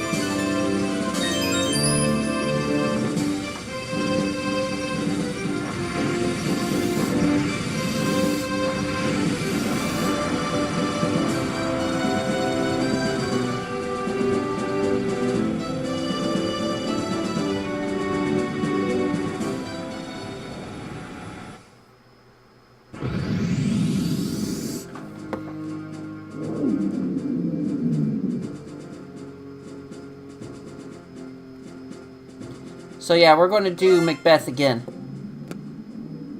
So how do you access this level normally? So you're going to attack. You either have to go from Zonus, or from Solar, It'll be a piece of or cake, from General. Sector X. Good luck.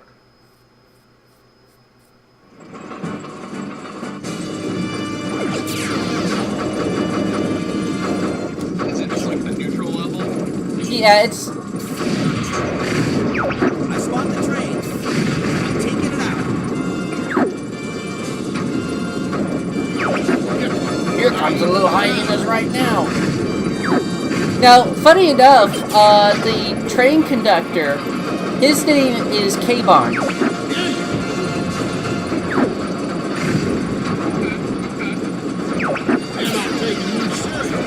And in the game files, he's called Cave Boss.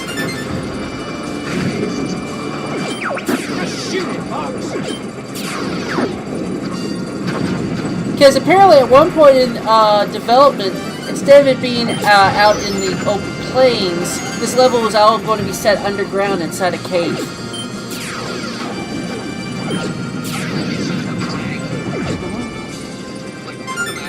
Yeah.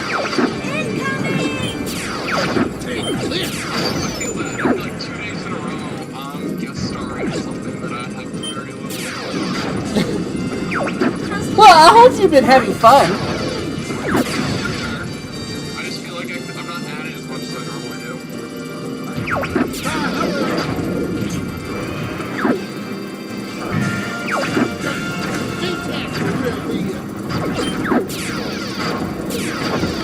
Personally, I'm just kind of glad to have someone I can chat with while I play. Fair enough. Fair enough.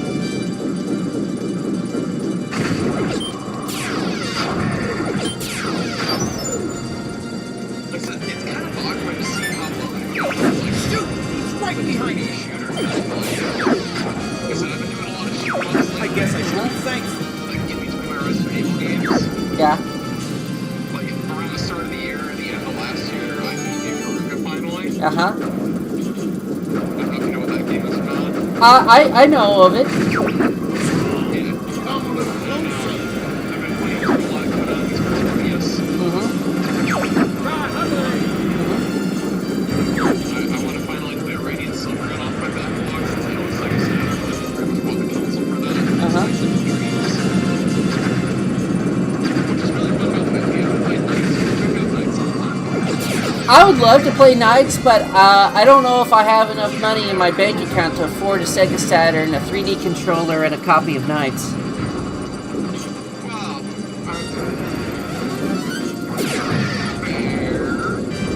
fair. I think there's like remasters or ports of games that use the PC, right? Well, there might be.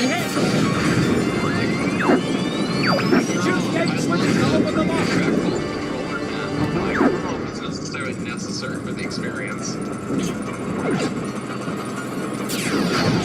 I'm kind of hoping that Sega Saturn emulation will get good enough where I don't have to break the bank to get a Saturn.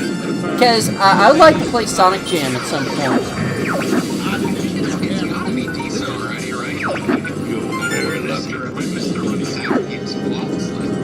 Yeah, it's probably gotten good enough.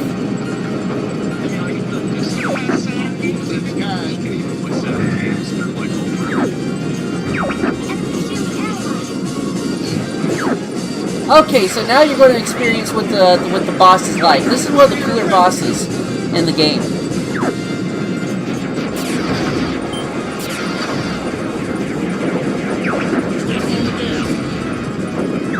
Also, interesting enough, this is one of the few bosses in the game that actually has a straight-up fail state. If you take too long at beating this boss, he will do an insta-death move on you.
That wasn't even all its attack patterns. There's another one where it just drops like a whole bunch of like grenade bombs. Everything's A-okay.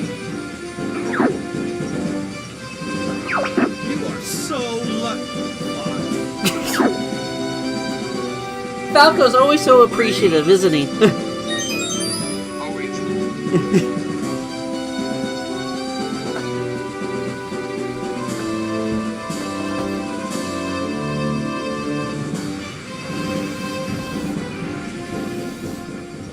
So, what other 3D rail shooters have you thought about giving a try? You know, that are kind of in a similar genre to Star Fox. I do really want to try Sin and Punishment sometime. Either the 64 one or the Wii one. I haven't decided yet, but like, I love Kid Icarus Uprising. Mm-hmm. And I understand it doesn't have the land levels, but I heard that took a ton of inspiration from Sin and Punishment. Mm-hmm. Funny enough, the Kid Icarus Uprising originally started life as a Star Fox game project. Sakurai was going to be doing a Star Fox game, but then he was like, I have this unique control system that I want to do, and I just don't think I can make it work with the Star Fox IP, but with Kid Icarus, I can make it work. And so that's how it became a Kid Icarus game instead of a Star Fox game. I can't even say I'm surprised, but I will also say I am both in love and depressed at the fact that that game has such a unique control scheme. It's never been ported. Mm-hmm. Because I really don't want to cramp my hands playing that on my 3DS at 27 years old. So, I'm going to just kind of randomly play through some of the other levels just for the funsies. So, right. that way you can get to see what some of them look like. Recover our base from the enemy army. That. I do kind of want to Roger, get General. to bed at some point, though. I do have work in the morning, and I'm an hour ahead of you. Well, I'm not going to be streaming for much longer anyway. Split up and take it to him. I'm just throwing it out there. I don't know how many levels you're in, Not too many.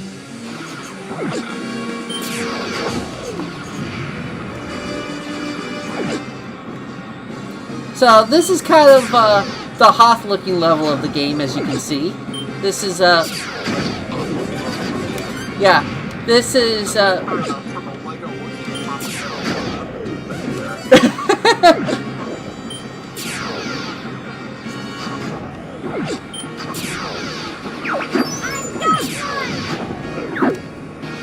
now, interesting enough, real excited.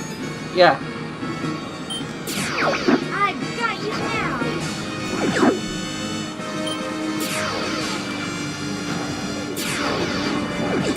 Now, funny enough, this level is called Fortuna, but that was actually a typo. The planet's actually supposed to be called Fortuna, and later releases actually fixed that.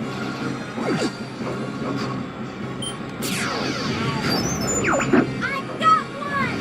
This is not named for such a cool place. You're dead meat, pal.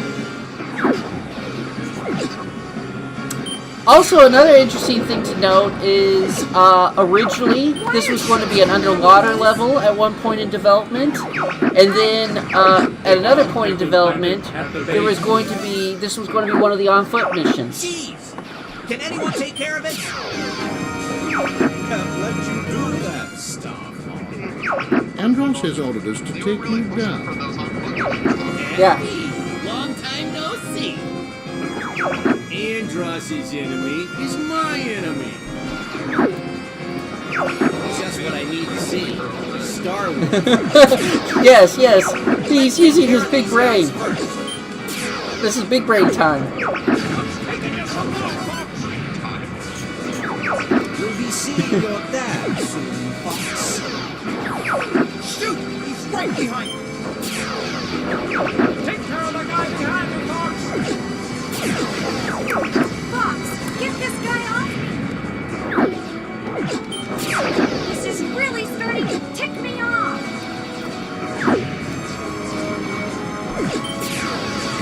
Your father helped you like that, too!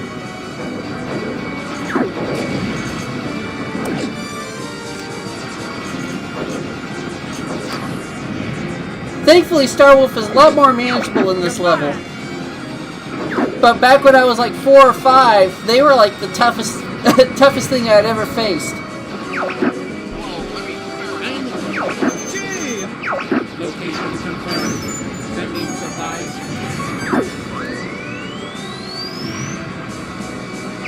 You're mine!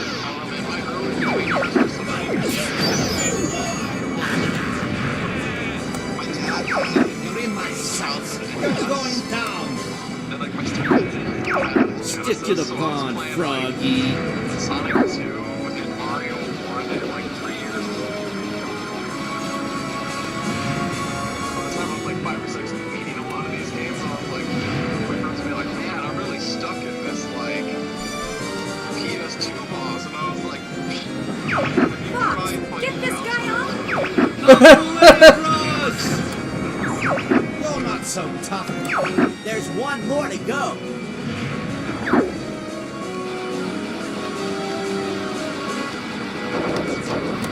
Danger. 1 minute to explosion. Let's take care of these guys first. I can't lose. I'll take care of the bomb now. Yeah, and this part right here was going to be an on-foot section. They were going to have like a whole section where you're going to be on foot inside the base trying to find the bomb.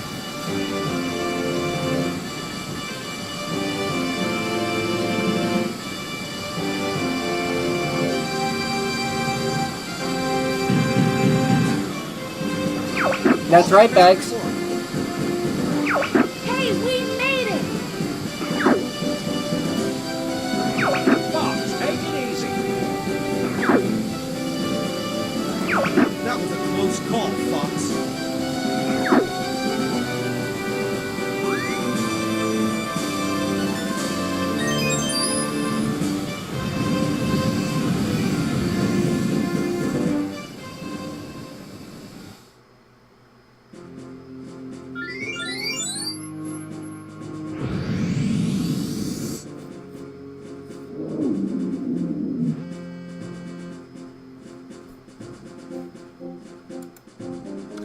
Okay, so let's see.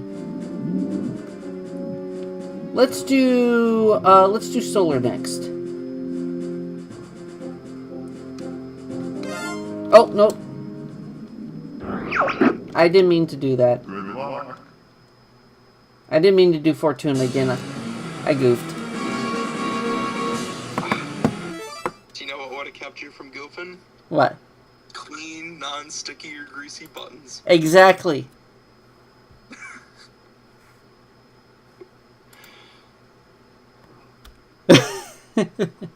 So let's see. CR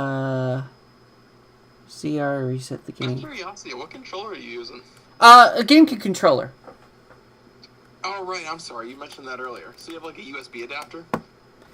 I have a Mayflash controller adapter, and yes, it's USB. Nice, nice. You know, I was one of the very few people that actually managed to get the OEM one for Smash 4.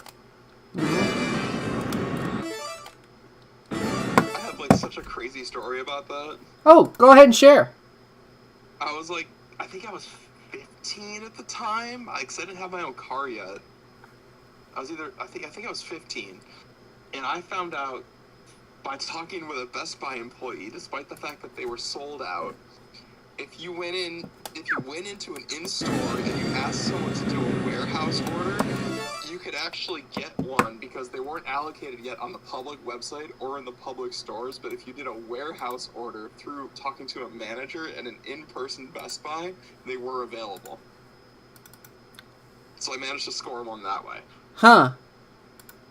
It was weird, but I got one for like $30 when they were selling on eBay and Amazon for $100 plus.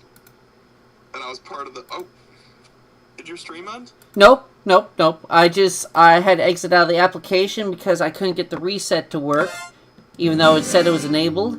I'm just going to, like I said, it was just me goofing. Yeah, we're going to do Mito and Solar, so let me do Solar. Because this is kind of a neat level because you fly into the sun. That area's an oven. Don't go burning that R-wing. Be reasonable, Fox. I'll be careful. Funny enough, in the Japanese scripts, Fox says, "I'll keep a cool head."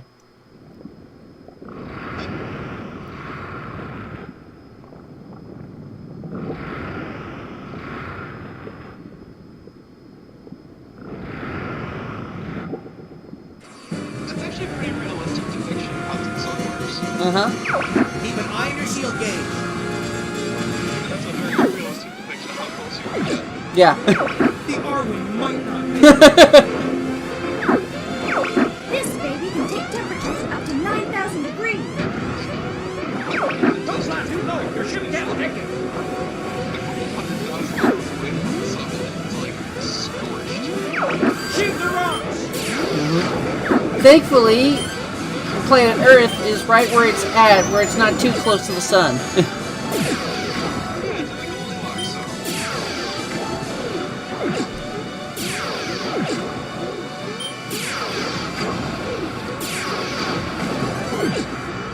You know, there's one of the Star Trek movies, Wrath of Khan. There's a planet in it that's called City Alpha 5, and prior to the events of the movie, one of the suns exploded in that star system, and it shifted the orbit of City Alpha 5 to the position of City Alpha 6, and that scorches that planet because City Alpha 6 was closer to the sun. It turns it basically from a lush planet into a desert planet.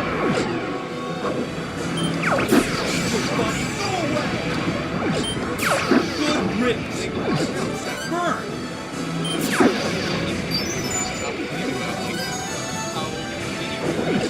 It's too hot! I can't take it anymore!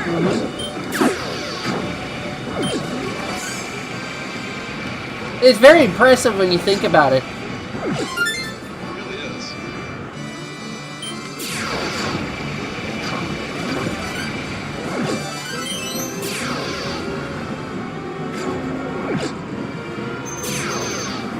Location confirmed. Sending supplies.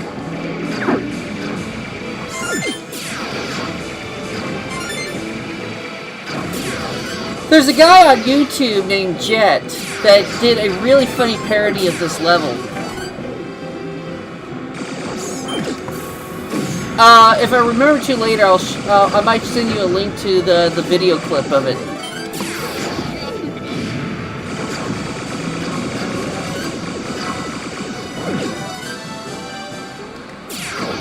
Now, I will say, of all the games in the franchise, outside of Star Fox 64, the one that also has a lot of popularity is Star Fox Assault. Some people kind of consider that to be their favorite game in the franchise. I don't, mainly because I don't think the gameplay is as good. But it certainly is very ambitious, even if it was kind of unintentionally so. Yeah.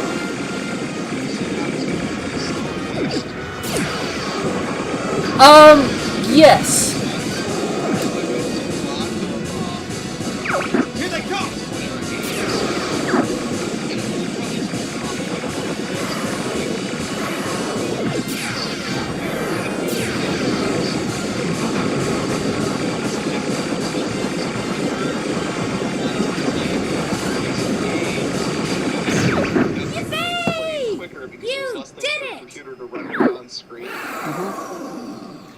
But yeah, the slow down like racing games and stuff to make up for the fact of like, oh, we want you to actually look at our pretty graphics now. But yeah, the R-Wing moves slower in that game. And like I told you earlier, the Landmaster drives more like a car than a tank. And the on-foot stuff in Assault's pretty good though. You're getting better, Fox. I will say it certainly has the grandest and darkest story of all the Star Fox games. I imagine you played Halo, right? I did not play Halo. Oh. Well then, never mind. I was going to make a comparison, but it probably wouldn't make too much sense to you. Like I said, Xbox is the only console I never really got into. Same here. I didn't get the PlayStation until like 6 years ago. Like I said, I mean, my dad had a PS2, but like he also had an NES and a PS1. Now watch out for enemies in the and like, asteroid field. I'm gonna be honest, man, I played the NES more I often won't let than you not. down, The sir. PS1 was finicky to get working. For me, it was the opposite. I had a PS1 and an NES. I always had trouble getting the NES to work, so eventually I sold it. At least I think I sold it. I might have just threw it away. I don't know. Well, I was just like a first grader at the time. I didn't think. Hey, Einstein, I'm on your side! Yeah. I still have a GameCube for my childhood. It's not like my childhood GameCube. I got a replacement when I was like 12. Mhm.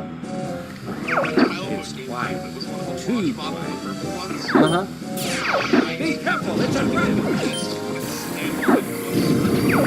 Oh, dang. I've been using like that for like 6 years. Wow.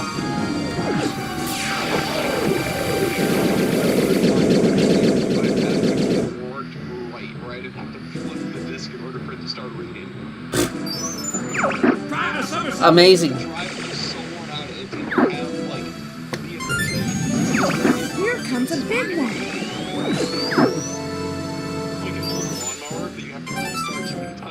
Wow. I've never heard of a GameCube being in that kind of shape. I use it a lot. Whoa! Can you make it? Use the brake! And like one of my most like regretful teenage purchases. Use the boots to get through! My mom calls me when I was a kid. Location confirmed. Oh no! I still had the disc and she got me a new GameCube, but I didn't have the player anymore. Oh dang! Watch So out, when I was a Fox! teenager in like 2012, like 2012, 2011, I had to go find one of those things. Just so I could use the disc to play the games I already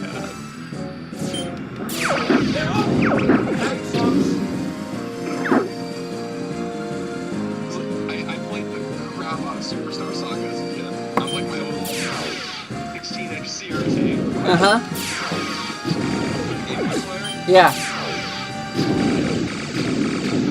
I just think it's funny. I kept that too many years. Superstar Saga is a really good Mario game. The enemy's coming from behind. It really is. I think it's kind of better than all the following Mario and Luigi games, in my opinion. I actually really think everybody. Do a barrel roll. I guess it's your turn to be Like, Bowser's Inside is great. Like, Saga has better bosses and better humor.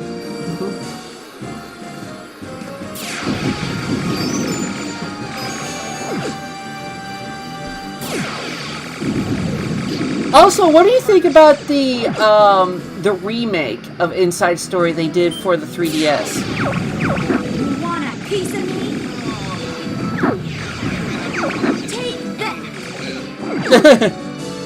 Well, I'm like, I own the original, and I looked at the art style, and I was like, it's not pixel art, and I own the original, and it plays on my 3DS. Hold A to charge your laser. I think I'm okay. You can also lock on the enemies this way. I think it's fine. It's just Never give up. Trust the station. necessary. Like, I like my sprite. have you ever seen this before? We're jumping to hyperspeed.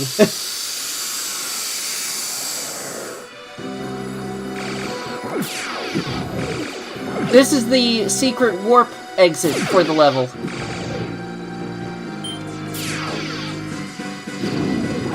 looks like somebody's fighting dragons. Uh-huh.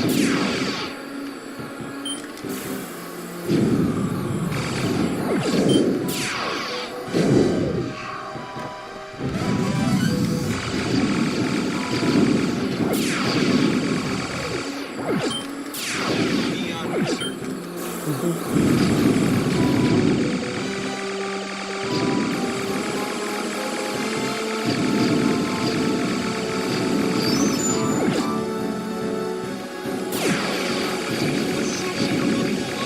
Yeah. Have you played any of like some of the modern two-player ones? I can't think of the name of the studio, but like the guys that did It Takes Two and they did Split Fiction last year. I haven't played them, but they're like on my list of like ones I'd like to try sometime. Of course, then again, I don't have anybody I can do two-player with. Well, I mean, I have my dad. I could always rope him into playing it, but you know, it's like all the friends I had back in like elementary and high school. They all got married, moved away, got jobs and stuff. Most of them don't really live here anymore. I don't know about It Takes Two, but I know Split Fiction has online. You want to do like a stream with Lance or something? Oh, that might be fun. Okay, now I'm going to show you what the other secret warp level is. It's in Sector X.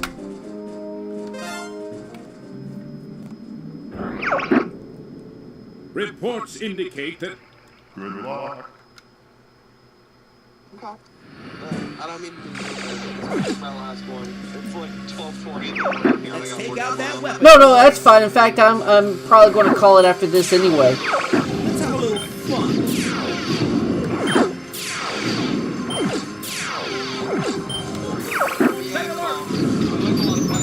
Split Fiction is definitely worth playing through. I haven't finished it yet. I've been playing it with my wife over the last couple months. But He's quick. Be careful. a lot of references to different types of video games. Oh, cool. Enemy group behind us. One of the ones that took me by surprise is they had a whole mini like. We're getting close to the magnet. That's great. Really? I haven't heard that game in a long time. I know, that's what I'm saying. And they have like a whole level, so it's like a platformer, like a Mario Odyssey / Sunshine type thing. to see it. It's all gone.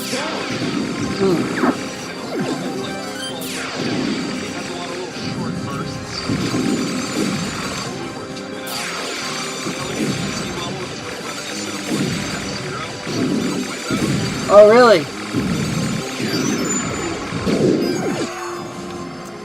Have you ever played any of the WarioWare games?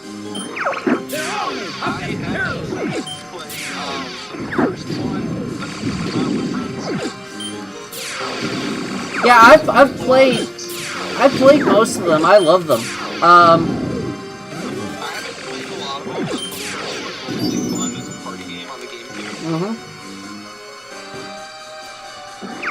I can't wait to see the secret weapon. Yeah, the party game one is fun. We used to have some game nights where we played that. Me and some of my friends. Yeah, no, for sure. It's awesome. I found the gate. Looks like it'll work.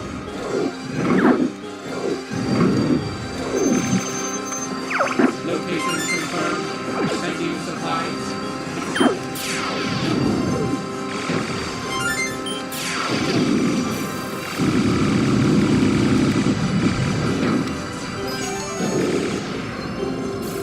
Okay, so to get to the other secret wart level, you have to open up these gates. This base.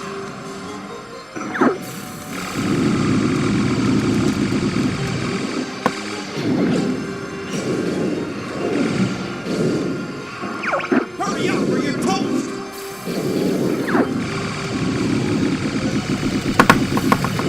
There.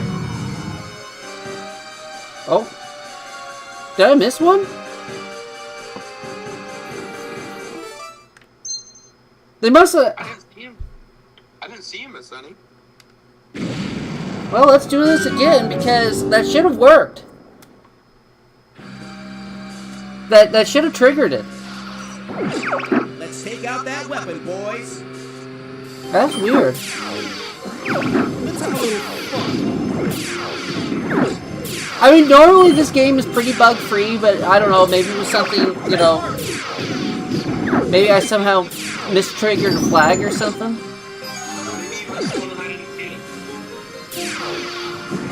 He's quick, take out him. Hey, Einstein, I'm on your side. Enemy group behind us. Fast. We're getting close to the base. Anyway, tomorrow my dad's going to be doing some blood tests to kind of help determine whether or not he has any blockage anywhere. So I'm kind of hoping that will go well. That's going to be like at 7 in the morning, so that's one reason why I'm probably going to be calling it after this myself. I do too. I like to really get all this medical drama stuff behind us, and that we can finally move on.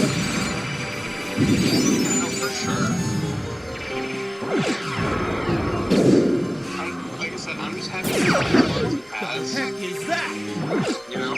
They're on me. I'm getting careless. Yeah. Nice talk.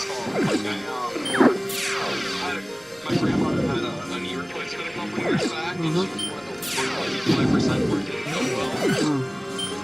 And basically, like, you're only ever going to get like 60% of your knee level with that, and then she managed to get it back up to like 92%. I can't wait. Yeah. But ever since then, I've always kind of like taken medical things with like a grain of salt. Don't always go as well as they could, but if you look usually the person that it happens to is happy that it's better than it could have gone. Yeah. Found the gate. Looks like it'll work. I don't know. That sounds good or bad. I mean, it sounds good. Well, yeah, I mean, you know, part of it is just, you know, determination and mindset. And that's the part I'm trying to say. Obviously, I hope that it not being safe. But on the off chance it doesn't, Something's not right here. something where he was 3 months ago. You know?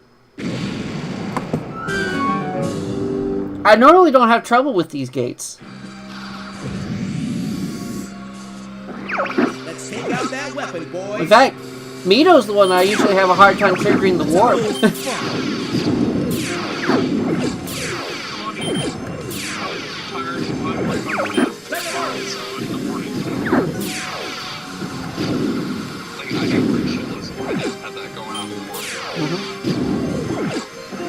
He's quick. Be careful.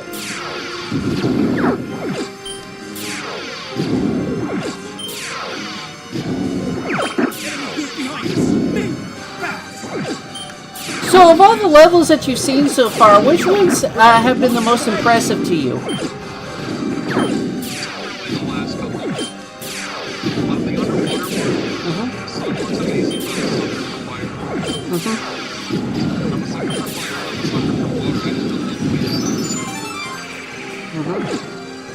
Yeah.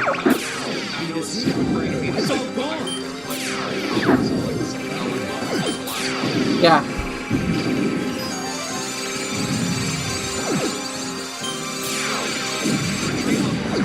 Yeah.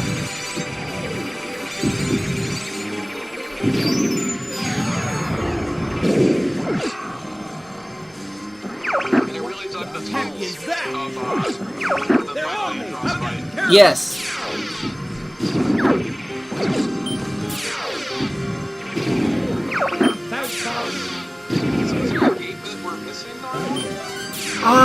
No. I mean, well, I don't think so. I think the first time we did it, I just somehow failed to trigger one of the success flags for whatever reason. And then last time, I accidentally crashed into the gate instead of opening it, so...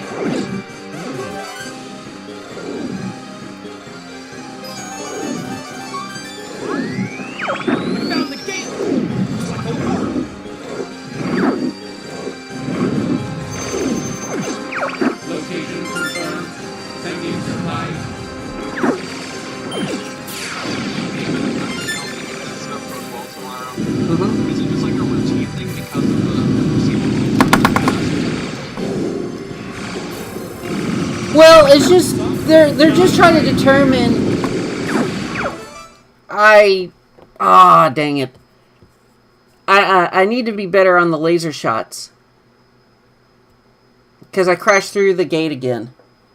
I saw it.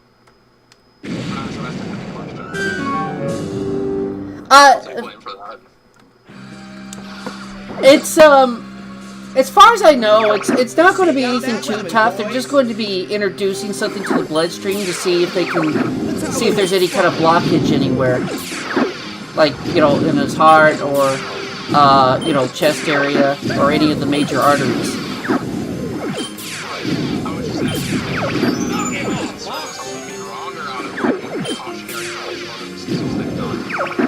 It's precautionary because remember I told. Oh, did I not tell you what happened back at the start of May?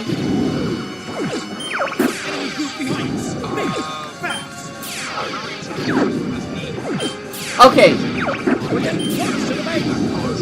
Okay, well, the knee and elbow was because he had a fall back in December. But this... Well, he might have had a microstroke.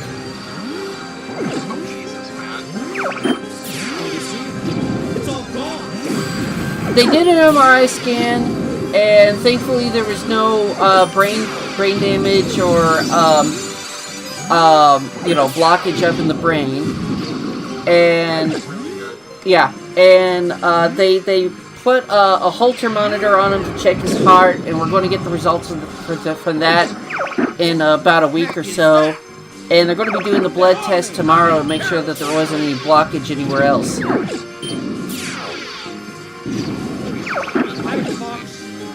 In his 60s.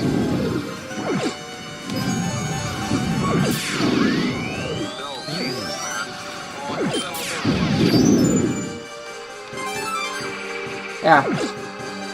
But that's why this month has been been very stressful for me, and in fact I've been having like some anxiety attacks and stuff lately, and I remember you were talking about those yesterday. I just didn't catch the first part. That's understandable. Found the gate! Yeah, because these past 6 months have been very tough on us. Location confirmed. Sending supplies. Yeah. Yeah, you can. Okay, there's the first one. Something's not right here. Okay. This base.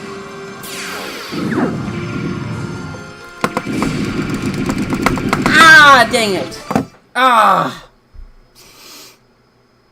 If that one debris did not block that bomb, I probably would have done enough hits to open it. I think so too. He got robbed. Yeah. And not by the robot Rob. Terrible add-on. Let's take out that weapon, boys. Let's have a little fun.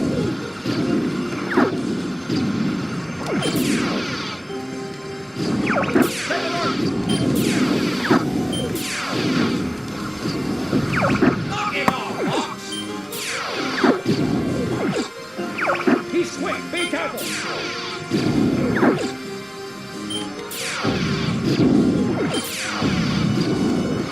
Enemy group behind you. Quick, fast. We're getting close to the base.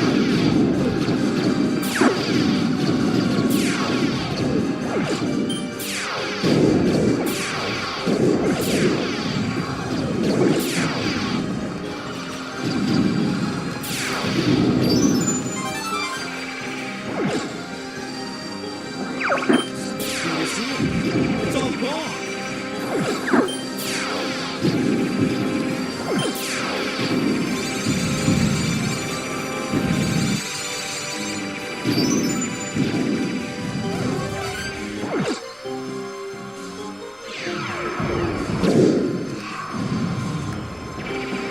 What the heck is that? I appreciate that, Bags. You know, any all, you know, prayers and sentiments and all that stuff, I appreciate it.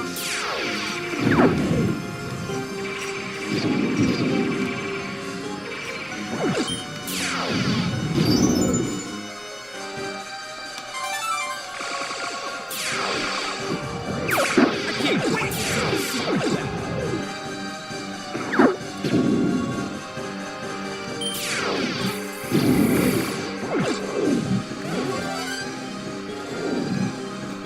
Well, hopefully we can get the gate this time, because I'd like to show it off if we can. Looks like a war.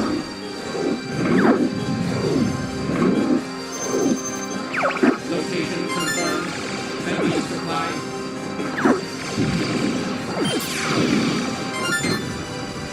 Bomb one. Okay. Something's not right here. Okay, day two. Base.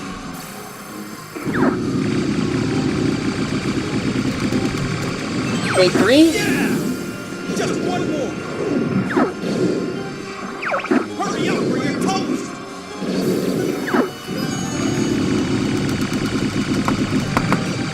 Yeah, got it. You still there? Okay, awesome.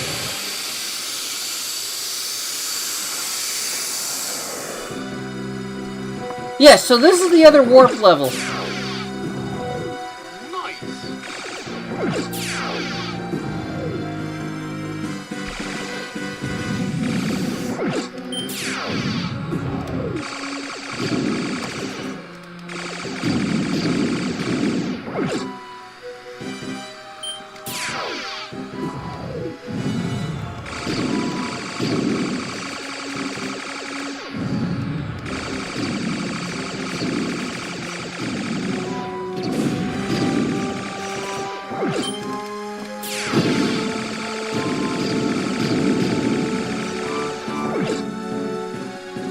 Yeah, man, Jesus, I feel bad. I didn't know you struggled with that. I thought it was just stuff. Well, it was just the mobility stuff until this month, so yeah.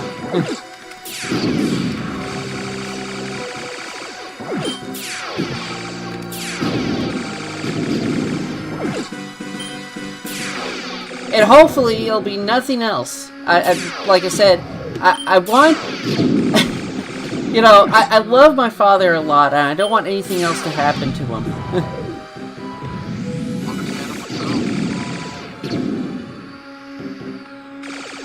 That was close.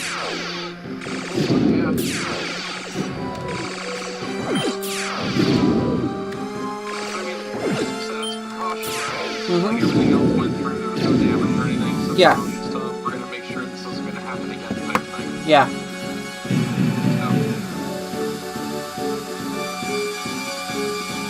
Alright, so that's pretty much Star Fox 64. You've seen pretty much all the levels in the game. So, certainly some of them were on expert mode, but yeah. So, I think yeah. And of course with the warp it would take you straight to Sector Z. But yeah. So, guys, I think I'm going to go ahead and call the stream here. If you wish to support me, you can subscribe to my YouTube channel. You can donate at my Ko-fi, or Coffee, or however you want to call it, or Ko-fi. Also, me and Dan. Dan is selling wipes. He has a website called Controller Wipes with a Z. And I have an affiliated link on my video description box where you can get a 10% discount if you use the code BANJO. And I get a little small cut of the profit. So it helps me, it helps Dan, and it'll help you. I couldn't have put that better myself. Well, thank you. Maybe we should shoot some commercials together. Maybe, man. I mean, if it helps you, I can give you more affiliate links, man. Like, that doesn't... I mean, it doesn't hurt me at all. Oh, certainly. Yeah, I think this was, what, like 30 days? Yeah, but I can extend that. Okay, sure.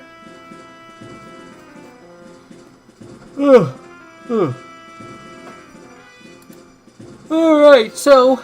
Yeah, that summed up my thoughts. Yeah, so this has been quite the ride. This is still one of my favorite games of all time. It's one of the first games from my childhood. And it's still great to go through it all. And, you know, no matter how many remakes Nintendo does of this game, there's still always going to be the original. But here's hoping that the new remake that come out, regardless if the characters are ugly or not, it'll be a roaring success and we'll get more Star Fox games in the future. That would always be nice. Oh, indeed. Yeah. Because I like the characters, I like the universe and stuff, and obviously since I'm trying to make a webcomic on it. Yeah, no, for sure. Mm-hmm. So, yeah, I hope you all have a good night. Tomorrow I'm going to be streaming again at 8 p.m. I'm probably going to be trying out one of the Star Fox 64 ROM hacks. Probably either the turret mod or the foot mod.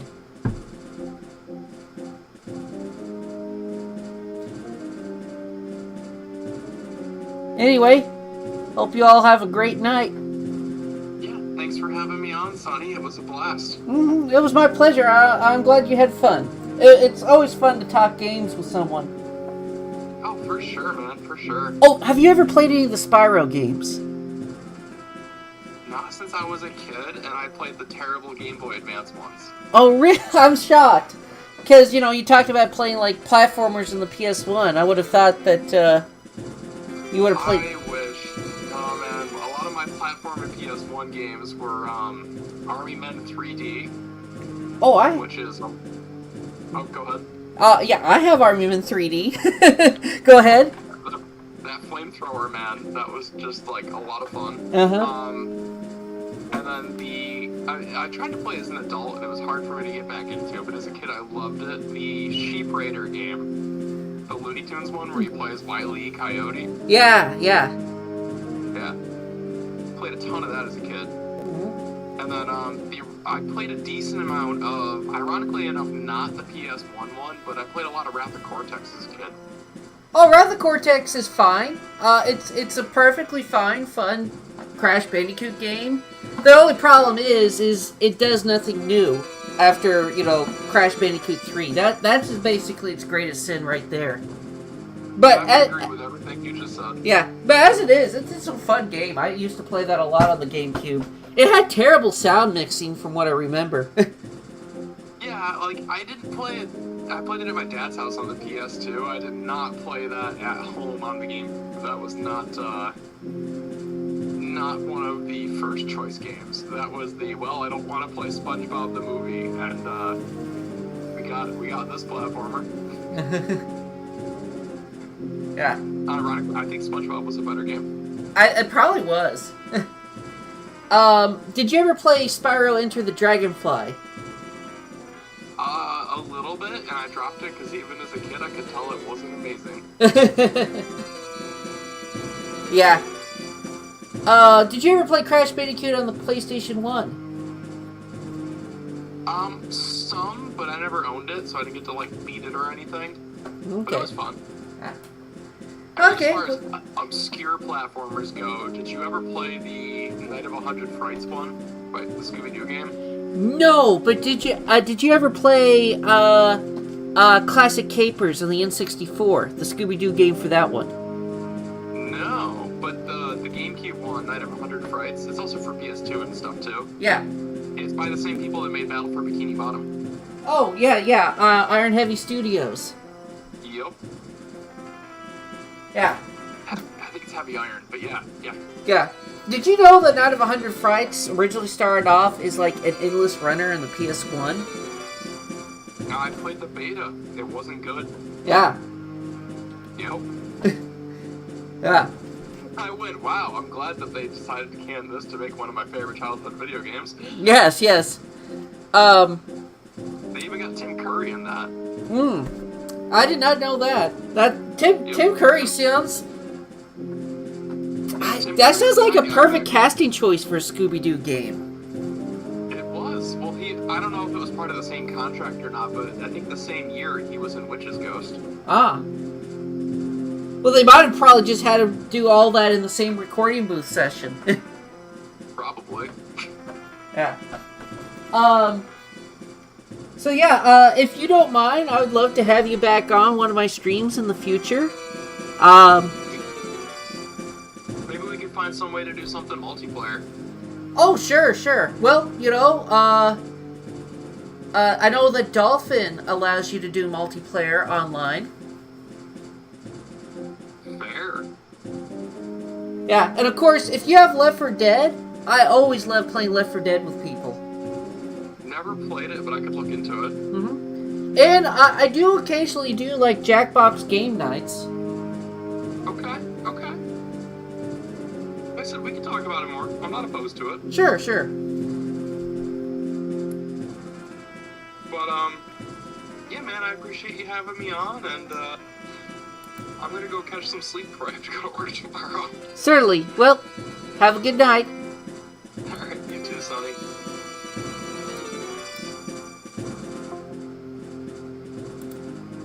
And there we have it. I hope you have a good night, everyone.